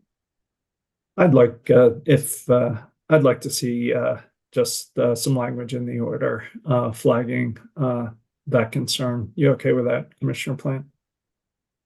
Yes, I am. All right, Ms. Friedman. Okay. Now moving to the DCA PIM. This established baselines calculated using the NERC XEUOF 2% deadband. It's effective as of the 1st of January of this year, and will be reviewed by the second quarter of 2030. There's a $2,500 per basis point disincentive penalty, $10,000 per basis point incentive. It's applied on a per unit basis. $2 million fleet level incentive or disincentive with a 1% deadband. Cabin Creek will be subject to individual mechanism, and the company will incorporate an estimate of the incentive or disincentive beginning in the second quarterly ECA following year end and amortize incentive or disincentive for 4 quarters included in the ECA prudence review. So the settling parties note on this that the commission directed the company to propose a DCA PIM in this proceeding, and generally it incorporates staff's baseline proposals. It also includes UCA's proposal to include a fleet response adjustment, and it aligns customer and company interests and shifts underperformance risk from customers to the company. Staff specifically notes in their SOP that this is consistent with staff's concerns for a number of years regarding fleet availability, and it's a tailored approach based on the level of availability to be expected from existing units, and includes guardrails to ensure availability improvement of the entire dispatchable fleet before incentives are provided.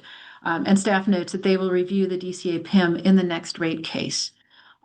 Boulder recommends rejecting this, the DCA PIM, because it's unnecessary given public services capacity position and availability of replacement power, and because it rewards and because the rewards and penalties are not commensurate with the value and are inconsistent with the company's obligation to serve.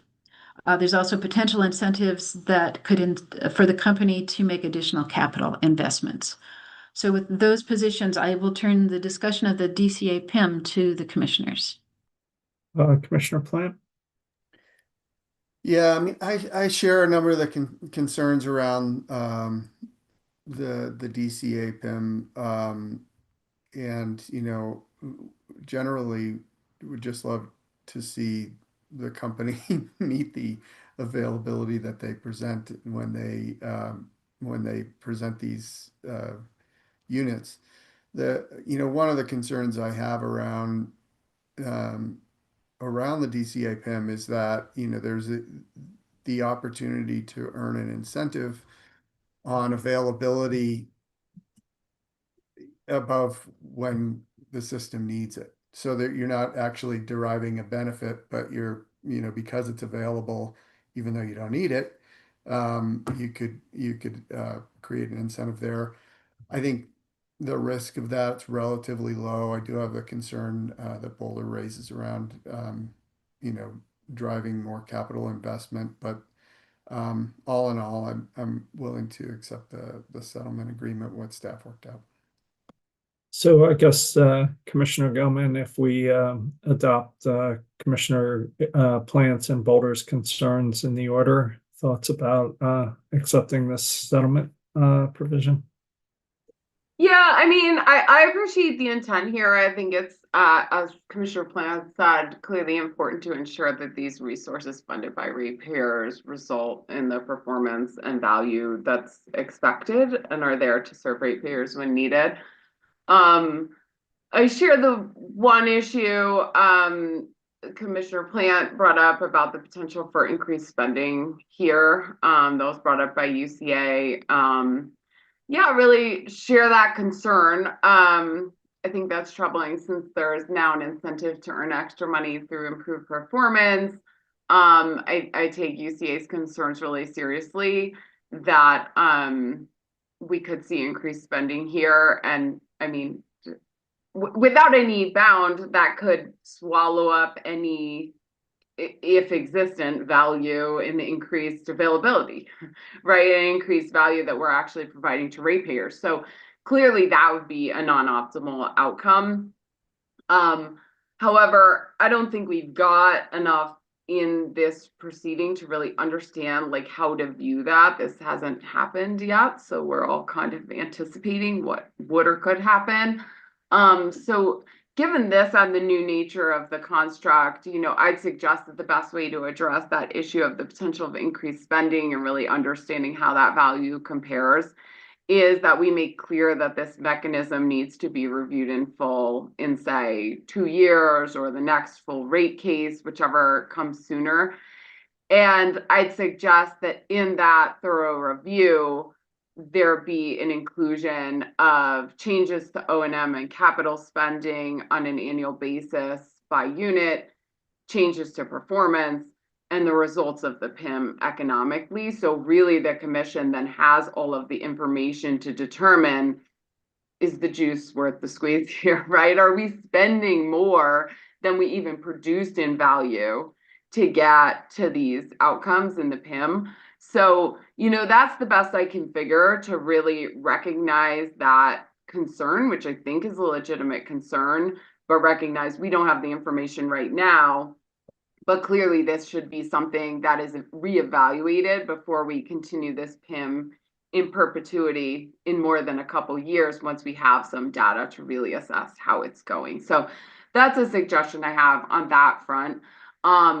And then, my second issue is I'm not entirely clear how this applies to new projects, especially new company-owned dispatchable projects.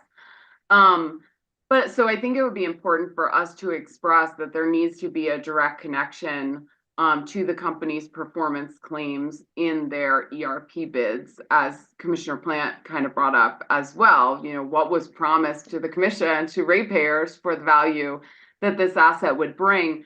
There needs to be a direct link here. On this record, I think it was really hard to determine how to reconcile those things.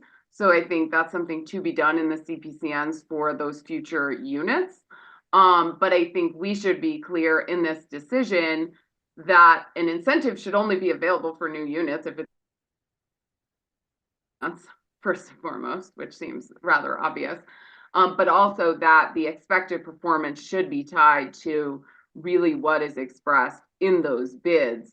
To the extent that this tortured acronym XEOUF, I can't even, I should write it down, is not expressly in bids, I think that's really something we need to work on in the bidding and in the CPCN. So there is an apples to apples comparison. It is just not going to be appropriate to accept company bids with unknown performance and then tie it to some later opportunity for earnings when there was nothing to tie it back to what was committed to. Like, that link has to be made. And that link will have to be made in those CPCNs. So I think that's the best way I can think to resolve those two concerns, but happy to hear from you all. So that was the potential for increased funding and how we treat new units and ensure that this really is exceptional performance going forward. No, I strongly support all that, and I really like the idea of a required report on the economics, the performance, everything you mentioned in 2 years or the next rate case, whichever is sooner. Commissioner Plant, anything to add? I agree as well. Ms. Friedman. Hey, turning now to the EAP, the Energy Assistance Program. The settlement adopts the company's proposed EAP and PIP enhancements, and there's a $5 million one-time contribution will be used to offset costs of EAP and PIP enhancements. The settling parties will work collaboratively, including possibly reconvening the Energy and Security Working Group to explore potential pilot. There'll be outreach and education will focus on areas with higher levels of energy burden, with more senior citizens and young children, no involuntary disconnections for customers referred through LEAP, EOC, or CO, even if they're not enrolled in EAP. There'll be a report provided by August 1st of next year with enrollment metrics, processing timelines, benefit costs, and program funding for November through April of 2026-2027. And a third-party auditing of self-attestations. There'll be limited down payments for customers with extenuating circumstances, and the annual administrative funding will be increased to $1.5 million.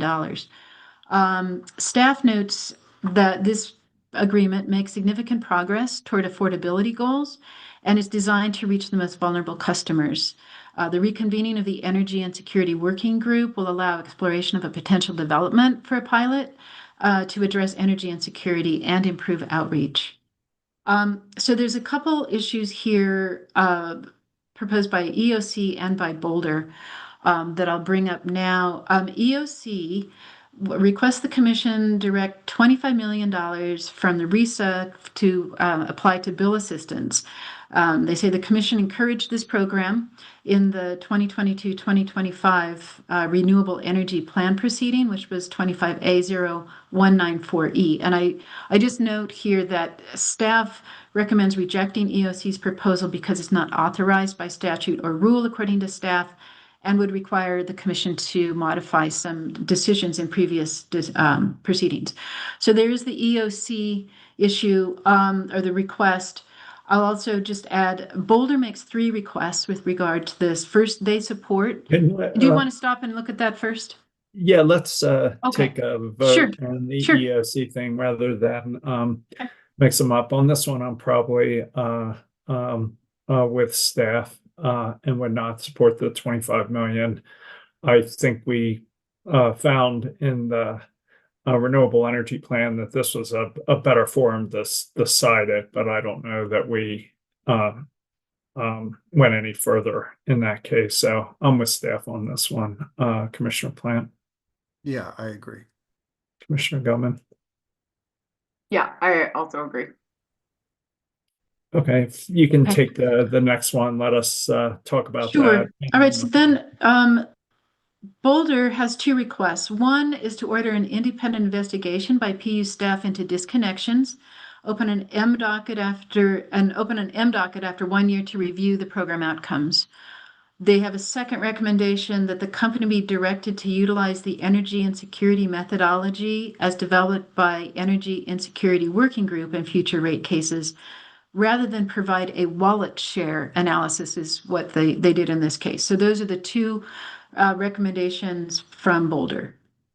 Let me just take up the first one. I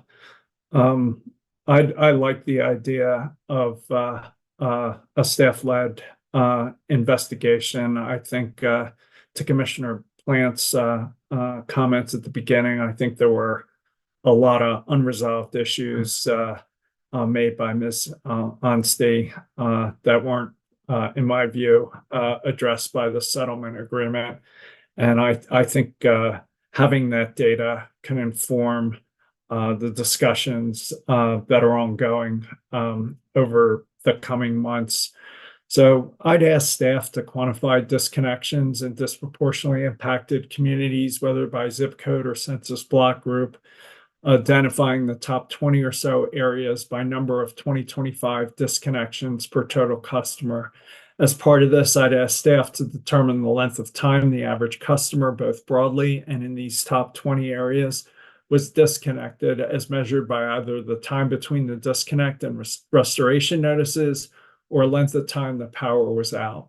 I'd also ask staff to estimate as best it can how many individual customers in the top 20 zip codes by disconnects were permanently disconnected for non-payment. To the extent it can, I'd also ask staff to provide a sense, to the extent reasonably possible, through case studies or random sampling of what happens to the customers in DI communities who are permanently disconnected. Second, I'd ask staff to quantify as best it can the allocation of bill assistance dollars to these DI communities and individual IQ customers who have been disconnected in the areas with the most disconnects. I'd ask the company to make available the data, including down to the individual customer level, under appropriate confidentiality to enable staff to explore these questions. Finally, I'd ask staff to work with the parties on all of this, including finding ways to provide a greater voice in PUC processes for these IQ customers in these disproportionately impacted communities with the most disconnects. I'm hoping staff can complete this in, say, 6 months, so it could be integrated with all the settlement and agreement and other activities underway. I'd also ask the company to file, whether it's an application, an advice letter filing by, say, June 30th, 2027, that either starts to implement a pilot or allows us to re-examine our disconnect and bill assistance efforts. I'm uncomfortable with the language that just says they're going to explore a pilot. To the extent that timing needs to be adjusted, I'd be happy to do that, but I think it's useful based on this record just set some initial timing expectations. So, Commissioner Plant, anywhere you'd like to go? Yeah, no, I agree with that, and I would support that motion. Commissioner Gilman? Yeah, I have one question. With regard to your ask as part of that for them to look at bill assistance dollars and kind of distribution, and I'm probably butchering what you said. I'm sorry. I tried to write it down. Allocation, yeah. Yeah. I was curious, is your intention that that includes just bill assistance from the utility or other assistance like LEAP, EOC, that like makes them more the ecosystem of like assistance customers may getting? I was just curious of your intent there to clarify. Yeah, or I guess I'd just say, or, to the extent reasonably feasible, as broad as possible, leap, the whole ecosystem. I mean, I'd love to see what the whole ecosystem is doing. So that'd be great. Okay, I just wanted that, make sure we were clear to understand the extent we wanted to understand that. But other than that, I don't have an issue with your suggestion. I would support that. Okay, and I guess on the second issue, Boulder's request to look at metrics in lieu of wallet share.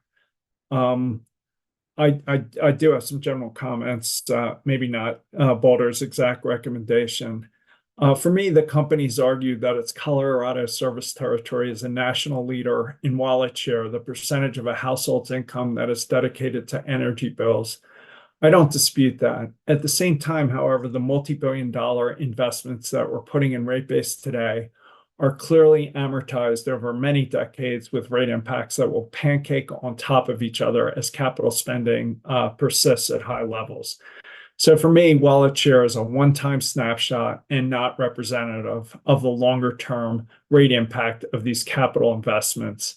Given this reality, I find that the most appropriate measure of affordability is not current wallet share, but the change in average residential and other rates, both historically as well as projected over, say, 5 years, as in the long-term rate impact forecast. For me, this is the best way to get a handle on the medium-term rate impact of spending that's amortized over many decades. So I don't know, Commissioner Plant, any thoughts on including language like that in our order? No, I don't have any problem including that. I think a lot of the basis for some of the disconnection, exclusion and things like that are based on wallet share. You wouldn't change any of that. No. Just additive language. Yeah, I support that. Yeah, just in terms of evaluating a case and a set of long-term investments, to me, I agree with your exclusion. Yeah. So Yeah, I mean, this is a sort of a separate issue, but I think that, one of the things that I see the company making an argument about with wallet share is when they're using the number, generically across their entire rate base of, this percent of wallet share. It's kind of a meaningless number. yeah, that's what I want to say. I mean, it's kind of like, if Elon Musk walks into a bar in La Junta, the average income of everybody in the bar is over $1 billion. It doesn't really tell you anything. Yeah, over $1 billion. All right, well, I like that. But yeah, I just want to make sure that the exclusions from disconnect wouldn't be affected by any of our language. Yeah, I'm not trying to influence that. Commissioner Gilman, any comments, thoughts? No comments, so I would support that. I guess, Ms. Friedman, can you briefly introduce the transmission and distribution projects issue? I don't have a concern with the settlement agreement, but I have some comments on transmission spending I'd like to share. So the settlement allows the inclusion of capital additions and plant for 3 projects, the Greeley Area Upgrades North Project, the Greenwood to Denver Terminal Project, and the DCP High Point Project. But the settlement also allows a $30 million revenue credit over 10 years. And just the settling parties note that this reflects the compromise amongst all parties. So if you have some comments on that, Yeah, so I don't have an issue with the way the settlement agreement resolved these significant cost overruns, but I remain frustrated with the company's inability to bring projects without PIMs into service on time and within budget, as well as the overall level of transmission capital spending. In this case, $116 million in TCA transmission revenue requirement is being rolled into base rates, reflecting $1.6 billion of capital spending, while the TCA is being zeroed out as of January 1st, 2026. Going forward, the long-term rate impact model filed by Mr. Piquet suggests that the company is planning cumulative transmission capital spending of almost $8 billion from 2026 to 2030, an enormous sum.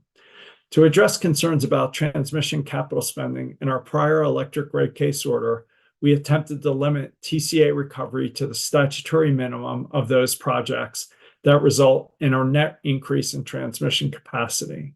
Hearing Exhibit 1521 in this case, direct testimony from a 23 advice letter filing, outlines the standard for TCA recovery. It says to determine whether a transmission project would result in a net increase in transmission capacity, the company evaluated whether the project would result in increased capacity at the element or circuit level based on a comparison between the rated capacity values pre and post project. Even a limited review of Hearing Exhibit 1522 in this case, which is the list of transmission projects attached to the company's October 25 TCA advice letter filing, suggests that during the initial implementation of the revised tariff language, there may be a very large number of transmission projects that involve rebuilds, teardowns, and reliability requirement projects. As such, I'm concerned that the current TCA cost recovery approach, particularly given the size of the transmission capital spending, may not be consistent with the spirit behind our prior rate case order. Now that the TCA has been zeroed out, I'd like to ask for certain data at the time of the company's next October 2026 TCA advice letter filing. Specifically, I'd like the company to separate out the transmission projects that are regional expansion facilities or have been granted CPCNs from the ones that from the separate project that involve rebuilds, teardowns, reliability requirement, or other projects. For the former projects, the company might consider filing a separate advice letter to ensure that there is no delay in that cost recovery. For the latter set of projects, I'd like to see at the project level when the project commenced, the initial budget for the project, the actual costs incurred, and what was included in the TCA. For any new project that the company is proposing for the first time, I'd like to see the budget estimates and whether it is proposed for the TCA. Given the size of the transmission capital spending, the prior history of transmission project cost overrun when PIMs are not in place, and the potential inconsistency between the spirit of our prior order and the projects that are maybe getting included in TCA, I think it may be time to take another look at this to ensure that any rider recovery is truly limited to the statutory minimum. So I know this came out of your recommendation in the last rate case, Commissioner, plan to limit the TCA. And I'm concerned that as we've implemented it over time, it is inconsistent with the spirit of that prior order. And that, if you can increase in limited ways, a rebuild, it's just flooding into the TCA. So that's my concern. No modification to the settlement agreement. It's just an intent to look at this later this fall. Yeah, I agree with that. Appreciate it. Sure, Gilman, thoughts, concerns, comments? Yeah, I just wanted to verify what's the mechanism that you're anticipating looking at it in the fall, a filing or there's a annual advice letter filings in late October for the TCA. I see. So you're setting additional expectations for what comes and what is clarified and reported in that advice letter filing. Correct. Okay, sorry if I that must have come way at the beginning, and then I lost the thread there on where. No, I think that's appropriate. I mean, and an appropriate venue to follow up on it. I think, as everyone knows, these rate cases have so many issues to get through. So I think it's helpful to identify potential issue and where it should be followed up on. So I'm supportive of that for sure.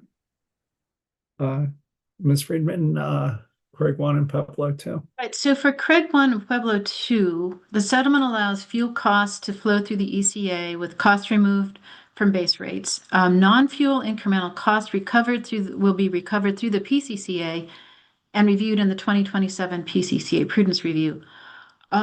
Sierra Club contends that the settlement's approach is unlawful because FERC has not determined a cost allocation methodology for Craig Unit 1. Sierra Club argues that the 202C orders require such a determination from FERC before the company can recover costs from ratepayers, and that relying on the settlement's true-up mechanism would lead to overcharging customers now. UCA supports the settlement's approach, but is concerned the company does not have a record of the estimated incremental costs. Boulder recommends rejecting costs associated with Pueblo 2 while Pueblo 3 is out of service, but supports the PCCA prudence review related to the Craig 1 costs. Commissioner Plant. Yeah, I mean, I support the settlement position here, although I do it very reluctantly. I don't feel like there was enough of a record to reject it. And, as we've seen increasingly over the last year or so, we're placed in a pretty difficult position by the federal government. There's currently a number of legal challenges going on. One from the state that would challenge the legality of the 202C order. You've got the tri-state challenge to extension of the plant, which Public Service didn't join in, but they're sort of implicated in as one of the owners. And then there's the fundamental question of, as an owner of this plant, how does their obligation to pay for the costs that are being required by the federal government translate to a requirement for the customers to pay those costs of public service, particularly when the 202C order talks about the need is for regional purposes and not necessarily for public service customers. So there's a number of questions that I have around, the legality and the application of these costs, but those can be maybe resolved within the PCCA prudence review process. But I would emphasize that including these costs in the PCCA in this decision in no means assures any sort of prudence consideration within the PCCA prudence review process. I'm fine with the order raising those questions for potential examination in the PCCA prudence review process. But Commissioner Gilman, anywhere you'd like to go? Yeah, I was rowing in the same direction as Commissioner Plant on this. And I think there is testimony we can reference as well in the decision to that end. I think it's important for us to clarify in the decision, as stated in staff's testimony at the hearing, and according to my understanding, we are not assuming at this point that any of these costs are prudent, but rather where they will be reviewed. That is my understanding of staff's position and what is in the settlement agreement. Staff indicated their motivation for the placement of potential recovery was so that costs have a venue to be reviewed for prudence, not in any way indicating that we're aware one way or another of the prudence of these costs. I think, as Commissioner Plant pointed out, the Craig 1 costs are clearly complicated. I don't think the company even identified any costs yet. This is sort of a hypothetical. I think if they get assigned costs, there's a lot of hypotheticals there. We don't even know what costs would come.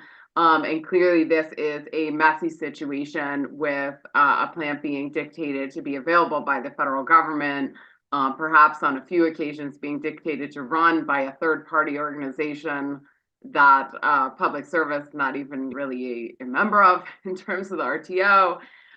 So I think this will be quite a tangled web as we go forward. Likewise with the Pueblo Unit 2 costs, that cost allocation is up for prudency determination later, especially as it relates to its association with Unit 3. And if that is or isn't considered replacement power cost, who bears the cost, responsibility, and allocation for replacement power costs for the shutdown on Unit 3. So there is a lot still to be determined here. So I think we should certainly cite staff's testimony on this issue, and this really being a venue rather than any view of prudency on these potential costs. Oh, Ms. Freeman, clarifying questions or comments? No, thought we were moving on. Not yet. I think I got a vote. If it's not apparent anyway, I agree with my colleagues and support the settlement agreement with those clarifications and questions in the order. And if you could go to phase 2, even though it's not disputed. Yeah, the phase really 2 issue was not disputed, and the company has agreed to file a phase 2 rate case within 12 months of the final decision in this proceeding. And they do note that in that phase 2, Boulder's request for a low-income rate proposal could be included. But you might have some other thoughts on that phase 2 issue. I would just ask Commissioner Gilman if you'd like to see an earlier phase 2 filing, because it might influence your potential participation, or you're fine with the year out. No, I'm fine with the year out. I think there is just trying to think through unrelated, but I think there's a requirement for public service to file their electric heat rate by a date certain next year, and that needs to be as part of a general rate case too. So there may be other influences as to when this is filed as well, potentially. All right, so I think we'll accept the settlement agreement proposal and just flag the issue of that pilot or pilot rate. Make sure the timings coordinate. I'm not sure it's a pilot. Electric heat rate. Yeah, the electric heat rate obligation. Okay, so the last issue that had some discussion from the settlement was the QSP. The company will present its a QSP for the next electric QS. We present additional metrics for the next QSP. And as I mentioned earlier, Boulder recommends increasing the penalties in the company's QSP tied to the reliability issues and their concern with ROE. So I don't know if you have any thoughts or discussion on that. I do have some comment. Although I share many of the concerns expressed by Boulder regarding the impact of O&M spending on quality of service, I see legal and policy impediments to linking it to ROE, including the concerns expressed in the company's rebuttal testimony. At the same time, however, I think the record strongly suggests that the company has significantly cut O&M spending for its own benefit, that these spending reductions were realized in part through cuts to the company's customer care team, and that these cuts likely helped cause the significant 2024 customer service problems described in this record. Despite this apparent linkage, this record also shows that the total QSP penalties on the company were only a small fraction of the likely financial benefit obtained by the company by cutting O&M, implying that the QSP penalty caps may be inadequate to protect service quality. As part of the O&M increase approved in this case, the company also claims that it has restored staffing levels to pre-2023 levels and that service quality has increased. Nevertheless, there is also some record evidence that in 2026, the company may once again be significantly cutting O&M in ways that could potentially cause new customer service and reliability concerns as soon as 2026. To help address these concerns, I'd find in this case that the current QSP penalties are likely inadequate to ensure appropriate levels of customer service and reliability.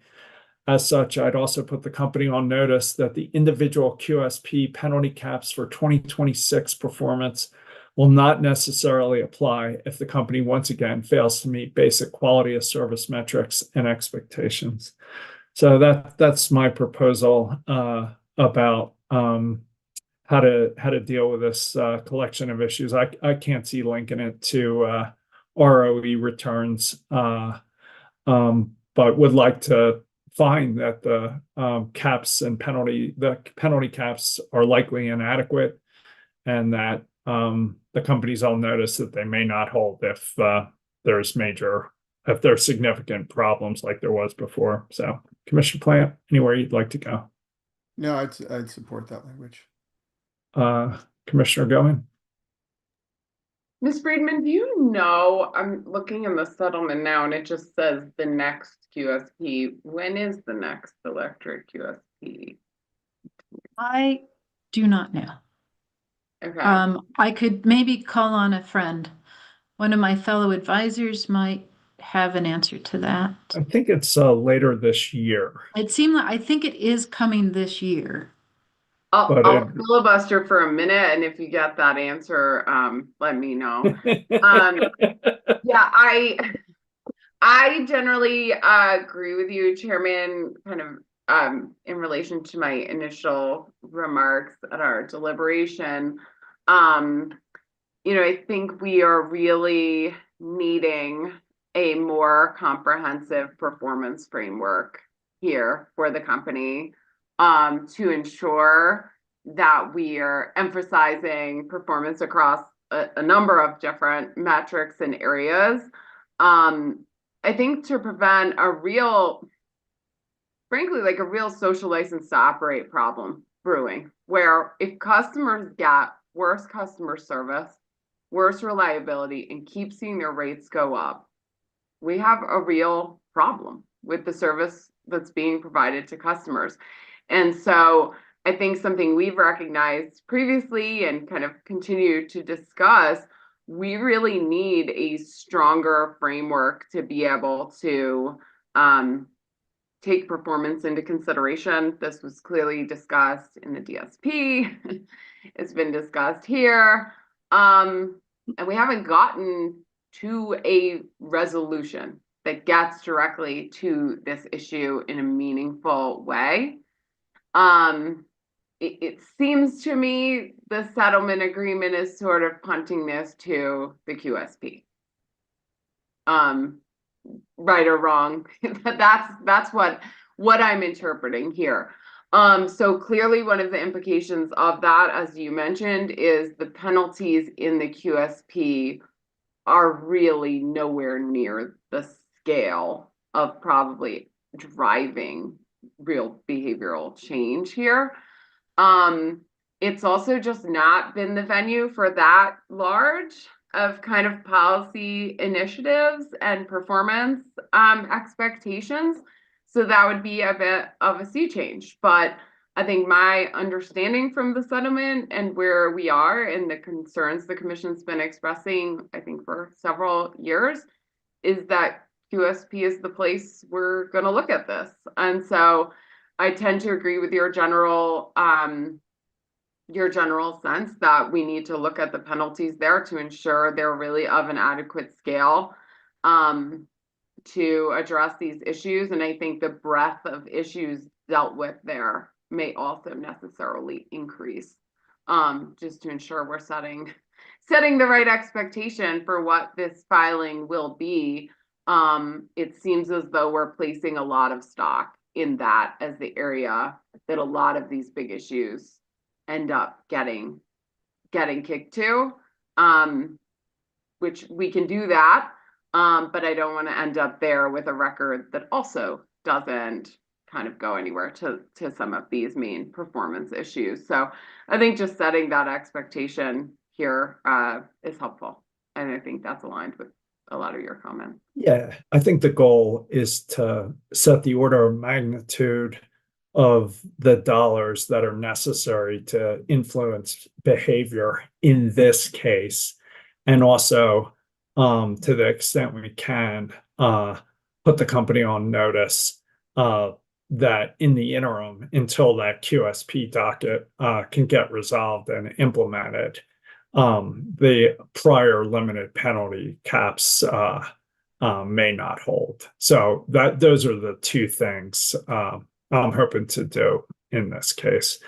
And hopefully that's enough filibustering, Ms. Friedman. And you, Mr. Chairman, I just had a quick question please. for Commissioner Gilman. So as we're thinking about, I mean, I think there's two issues here. One is, you know, the penalty levels in the QSP and whether they're adequate and that sort of thing. The other is, you know, what we've run into with the DSP, with you know, the rate case, the desire to have some sort of a performance mechanism, but not having the record within the actual case to implement it. You know, with all the details of how things are measured, how things are rated, how they're applied, how, you know, what the timing is, all that sort of thing. And I wonder if the QSP is the place for creating that structure, that maybe it's not that you know the incentives and things are all falling within the QSP, but the QSP becomes the measurement criteria and the way to apply in a future DSP or in a future rate case to get that structure established so that we can actually, when we come into one of these cases in the future, we actually have a, you know, structure that we can work with as opposed to trying to create it from whole cloth. And I think that's partly something we can do here, because this record does show that, you know, it does quantify the benefits of to the company of cutting O&M. It shows the potential penalties. We have evidence from Boulder about the size of the ROE changes. So I think this order can help start providing the context that it'll just have to iterate. So you do as much as we would do as much as we can on this record. Then we'd go into the QSP relying on this record. And then coming out of that would be input to the next rate case or to the next DSP. As well as the last DSP record. Right, know, right. mean, well, yeah, right. Right. I mean, if they can feed into the QSP where that can become sort of the synthesizing thing that creates these measurement criteria, because we just don't have that stuff and we want to apply it, but we don't have it. Well, we'll see the language, Ms. Friedman. I think this will be a TBC order, but it'll be a lightning quick TBC order. ABC. To your question about the QSP, there is not a set date. However, the company has indicated that they expect to file within the year, and also the current QSP goes through 2026. So they will need to be filing a new one. And staff echoed that in their testimony too. So we don't have a specific date, but the expectation is we will see a QSP filing soon. And I'm sure that all of this will be taken into consideration because they will need to develop the filing on that. Okay, so I mean, it takes some time to litigate these things, especially if we're treading new ground with the seriousness of the QSP here and how many problems we think it's gonna help address for us. So I guess what I'm hearing is we don't know the date. We think it's by the end of 2026, but don't have any firm commitment of that. And that leaves us in 2027, the majority of which we would be litigating a proceeding and having no effective QSP for. Well, I'm proposing that we state our intent to increase the size of the penalty caps. And if in retrospect, the company creates a bunch of customer service problems, you know, through our order in this case, they may be liable. It would have to be litigated in a future case, but I'm trying to do everything in this order to fill that gap. Okay. Including putting them on notice that the penalty caps may not. If you want to go further. Well, I mean, should we set a clear expectation that it is filed by the end of the year? Like, I guess part of my Trouble is, it's always like next proceeding, we'll deal with that elsewhere. And that's every issue, not just this issue. But seem to be putting a lot of stock into QSP that we don't know when is filed. Yeah, And you want it's to the deadline. That inherently feels a little off. say I can anything? just note that the QSP will probably be filed. There's a rulemaking right now, and the QSP will need to be filed after that rulemaking concludes. That doesn't sound like the end of the year anymore. Are the ex What Oh, phase Do is we that know what the rulemaking in? right? Yeah, what's the deadline on the rulemaking? Well, actually, it turns out I'm getting some information. We haven't actually opened that yet. So, You're supposed to do this when I'm getting some information. Wait a minute, it's coming in. Breaking news. it's We're not going to wait on the rulemaking for the QSP filing. So why don't we put in this order that it's due before the end of the year? okay. Does that work for you, Commissioner Plant? Yeah.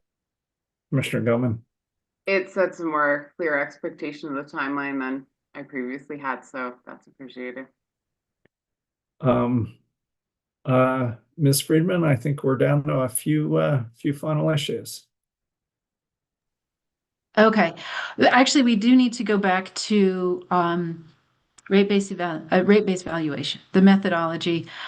Commissioner Gilman requested to circle back on whether to adopt what the settlement allows for the year end or to change that to a 13-month average. For me, I'm still probably more strongly in support of a 13-month average than I was at the beginning. Commissioner Plant? I am as well. Commissioner Gilman? Yes, I agree. Just want to make sure we had a review of the whole package. Okay, so I think that concludes all of that, but with the modification in particular, we're going to need a technical conference so that we'll understand what the results of the resulting revenue requirement would be.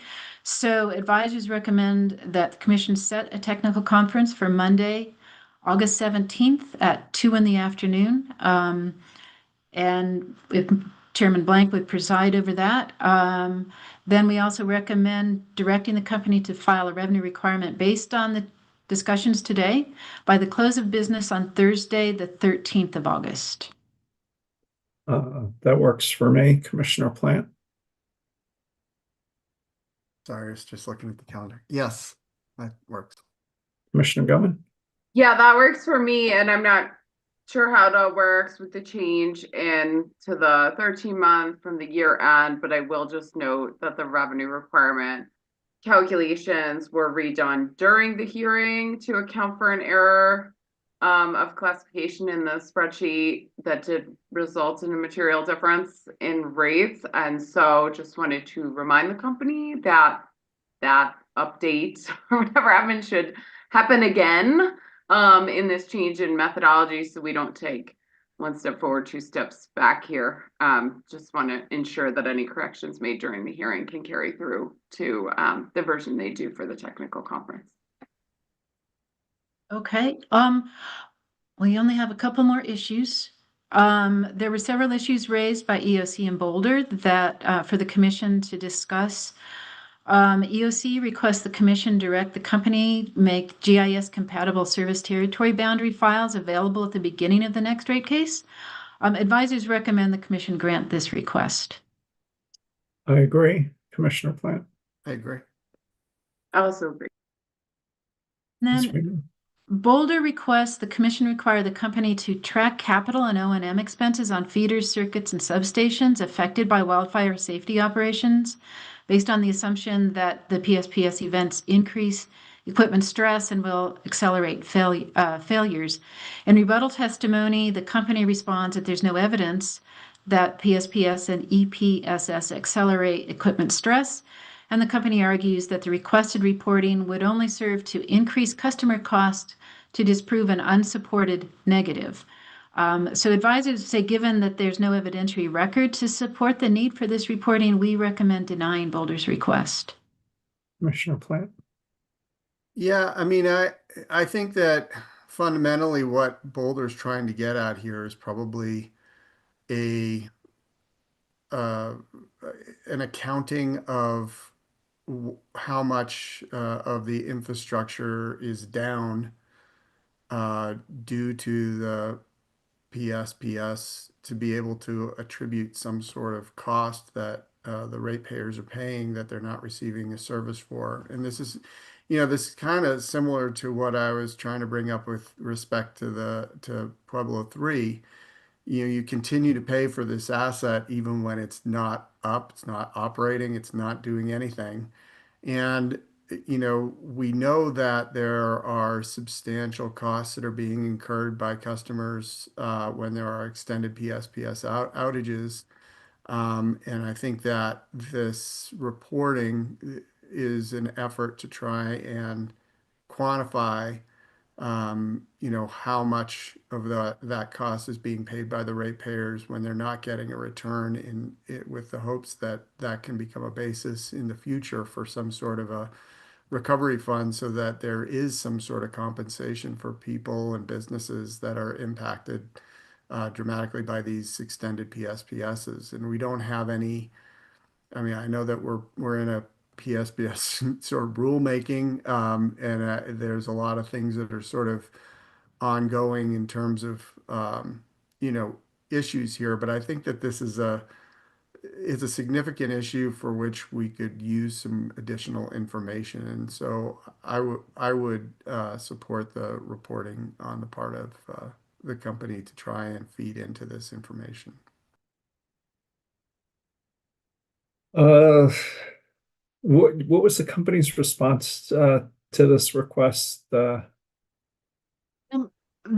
company responded that Boulder's actually making an assertion that is not been substantiated.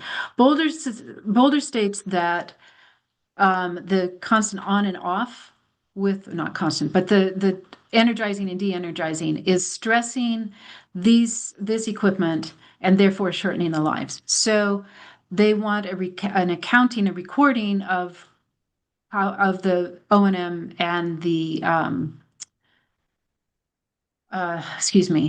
the O&M and the capital expenses associated with specifically the feeders, circuits, and substations affected by wildfire safety operations. So they're saying that there's stress on these that is causing problems. The company responded that that's not the case, that there is no evidence that that exists, that that's happening. And that's why the company's position is that they would be asked to confirm a negative, there to support a negative, that they don't have the information on that. It's not clear. So what the Boulder's asking for is actually tracking the O&M and capital expenses associated with feeder circuits and substations that are affected by the wildfire safety operations. So I'm confused. I mean, so Boulder has, yeah, I guess they can't prove anything because they don't have the data. So there's a hypothesis that the PSPSs are raising costs or, capital and O&M costs on this equipment. And this data would either support or deny that hypothesis. So I'm not sure the company's argument is like really a basis to deny the Boulder request. It's of course they don't know because nobody has the data. So why can't we get the data to test that? The company is saying, yeah, they're denying that this is happening. They're saying no, it's not happening, and it's going to cost them to do these reports. Okay. And their ultimate So point is it's burdensome. They're going to have cost recovery if they have to do these reports. So they say it would increase customer costs on something that is, they say, an unsupported negative, but basically, as you would say, a hypothetical, that the company says basically this is not that the equipment is not affected this way. So that's the position of the company. Commissioner Goman? That's somewhat the same reaction to you. course, there's not evidence because they're the only ones who have the information about the spending and operation of these different assets. I mean, to my understanding of the company's accounting, I mean, we've seen it line by line, project by project, asset by asset. They should know without an incredible amount of work the O&M and capital on a per asset basis. I'm kind of confused if it works differently than that. And they should know which assets are subject to the PSPS and wildfire mitigation. So I guess I'm not clear on what the company has provided, why it would be so burdensome. This does seem like information that reasonably is available. And I think given our very recent, but quite in-depth this year, introduction into PSPS and quite a lot of enhanced settings on the system, this seems like something we should want to know, the impact on equipment. That is, especially in the early days of kind of PSPS and a lot of these wildfire settings. So I feel like this would probably have more benefit to us in planning the system and wildfire operations going forward to know, rather than to just say, we don't have clear evidence there's a problem. Well, if you're not tracking it and putting it together, you would never have clear evidence there's a problem. And that probably doesn't lead to us really optimizing planning and cost for the system. So this seems reasonable to me. I mean, certainly if the company, if it's far more complicated than we're thinking or understanding, I think that's something the company can clarify. But this to me seems like things that should already be being tracked on an asset basis. And seems like something we will want to know for the future, and use this as an opportunity to learn that. So I think it's somewhat reasonable. I guess, yeah, I've switched my position based on my colleagues' comments. Does that give you what you need to write in order? I think so. So the commission's asking, you would be granting this request that the company provide this information in a report, and if there is some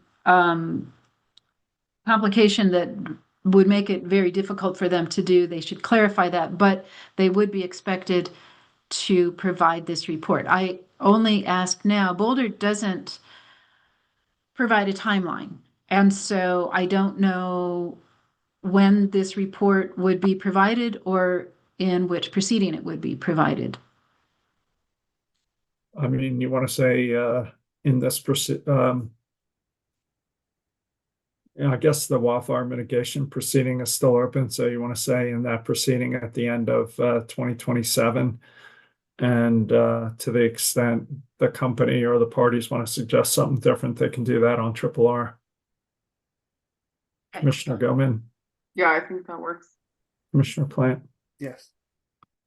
Just to clarify, the wildfire proceeding is that 26M0037E?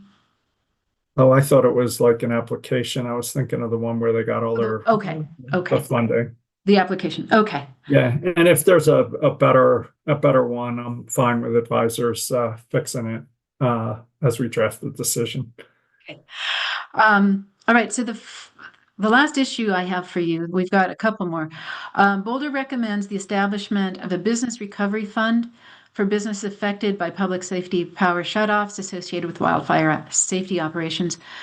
Public Service notes that this issue was also raised by Boulder in proceeding 26M0037E, and that would be the appropriate venue to consider Boulder's plan. Again, advisors agree with Public Service and recommend the Commission deny Boulder's request on this issue to be addressed in that proceeding. I agree with that. Commissioner Plant. Yeah, I agree with the company addressing it in that proceeding. I want to just be clear that we're not rejecting it as a valid issue that needs to be addressed. It's just a different venue. Commissioner Goodman. I agree. All right, so thank you. That's all I have for a presentation, but we have one more issue that I will turn to Commission Counsel AARP and UCA in their SOPs request the Commission once again address the issue as to whether the settlement filed in this proceeding is a settlement or a stipulation. So I'll turn that discussion to Commission Counsel. Ms. Harper, I think we've already resolved this twice, and I'm not sure there's a practical difference given how we've oriented to the settlement agreement. But if you want to tee this up for a third vote, that'd be great. Sure, and maybe not a vote, just affirmation. This is an issue the Commission has already addressed and ruled on, yet it was raised again in the SOPs. Nothing submitted by the parties provides any basis to revisit or alter the Commission's earlier ruling. The cases cited concern private contract principles, not settlements before a utility regulator. They don't acknowledge, let alone overcome, the fact that the Commission has long permitted non-unanimous settlements, including several proceedings where UCA itself has participated. It's just something to, I guess, reiterate again in this written decision. I see no basis for changing our prior decision, Commissioner Plant. I agree. Commissioner Gilman. I agree. Ms. Friedman, I have one. Is it there's the ABC TBC thing to talk about, but I have. Do you have any other issues? I have one final comment I'd like to share. But do you have any other issues to deliberate on? Nothing more, and I'll just say we're assuming this will be a TBC order. I think that's right. But with a commitment from the three of us to process it as quickly as possible, given the time constraints. Now that we've completed our deliberations, I do have some additional thoughts that I'd like to share and include in our order as background context and guidance, including for future cases. These comments involve growth in sales, capital spending, and rate base as they impact the company's credit metrics and general affordability. On sales, the company's actual retail sales have been flat over the past 5 years, while wholesale sales are disappearing. Despite this, the company has tripled its capital spending from $1.6 billion in 2021 to $4.5 billion in 2025, growing at a somewhat mind-boggling compound annual growth rate of 35%. And in 2026, the company is proposing to spend even more, almost $6 billion. At the most fundamental level, I'm concerned that the company lacks the sales and revenue base to affordably maintain and support this level of capital spending. Indeed, one of the credit rating agencies, Moody's, seems to share this exact same concern.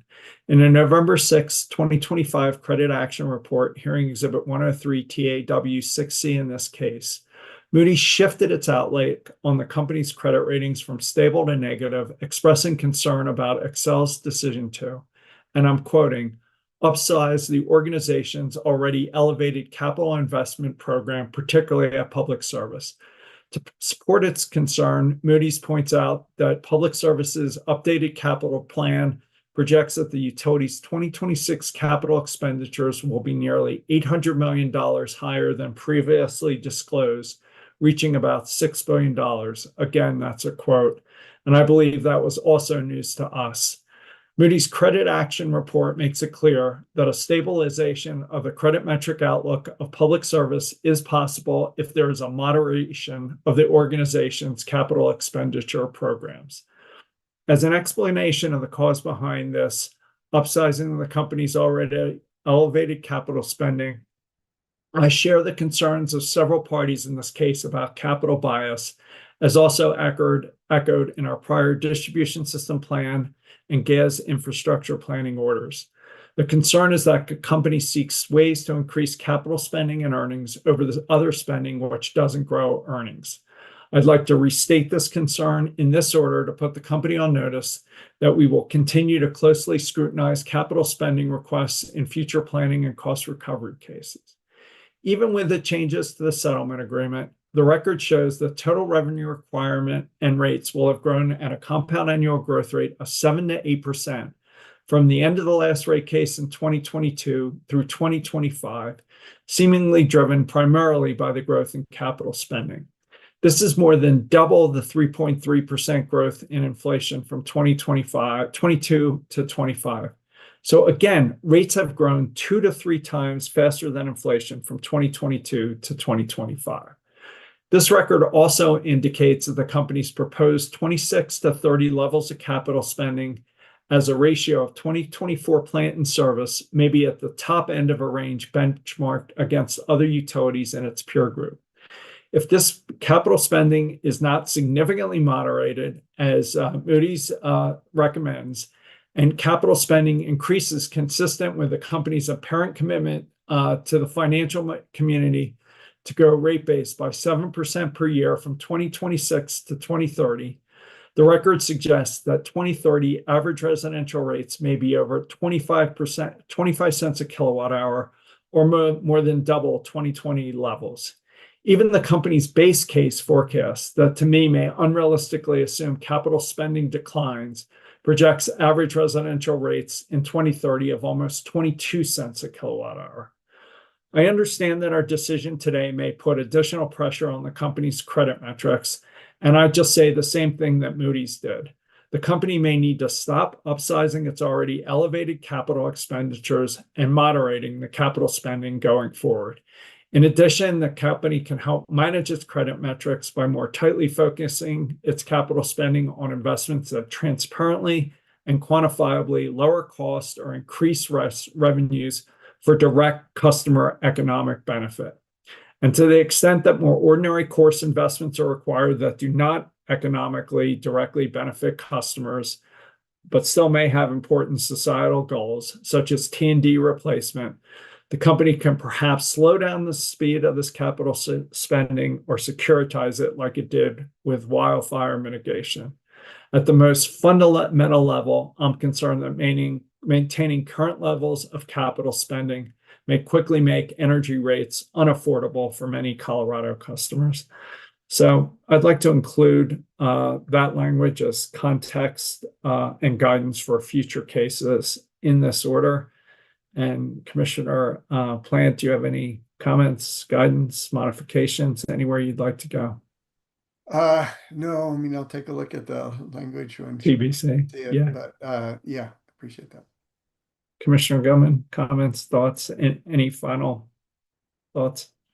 Yeah, likewise, I'd like to take a look at the exact language, but I will say, I mean, this is a somewhat of an age-old problem, right? The capital bias in regulated utilities. You know, what I think feels new is really the company's orientation to and expectations around increased capital spending at a pace we have not seen. So despite the incentives kind of always being somewhat similar, I think we're really seeing a really dramatic increase here, which is not necessarily supported by increased sales or demand based on the company's reporting through its 10Ks, where we actually saw declines in both electric sales volume and electric peak system demand for 2025. So, you know, I think as you lay out that's a pretty troubling pattern and trajectory to be on for costs, and kind of frames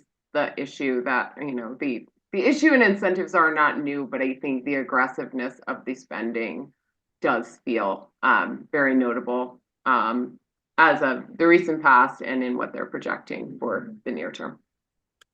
Well, and it's also seems like there's a shift from, for example, steel for fuel investments where, you know, customers may have received a better than 7% WACC return in terms of, you know, lower fuel and capital costs, to much more ordinary course investments, which may still be needed, but don't produce, you know, lower costs or increased revenues for customers. So I just highlight that it's not just the greatly increased capital spending, which is, like I said, more than tripled, but it's also the nature of the capital spending. It's like every other business in the American economy has to spend capital for the economic benefits of their customers. It just seems like utilities win just by spending, unless you can show it's imprudent. So that's my one comment to add to what you said, Commissioner Goman.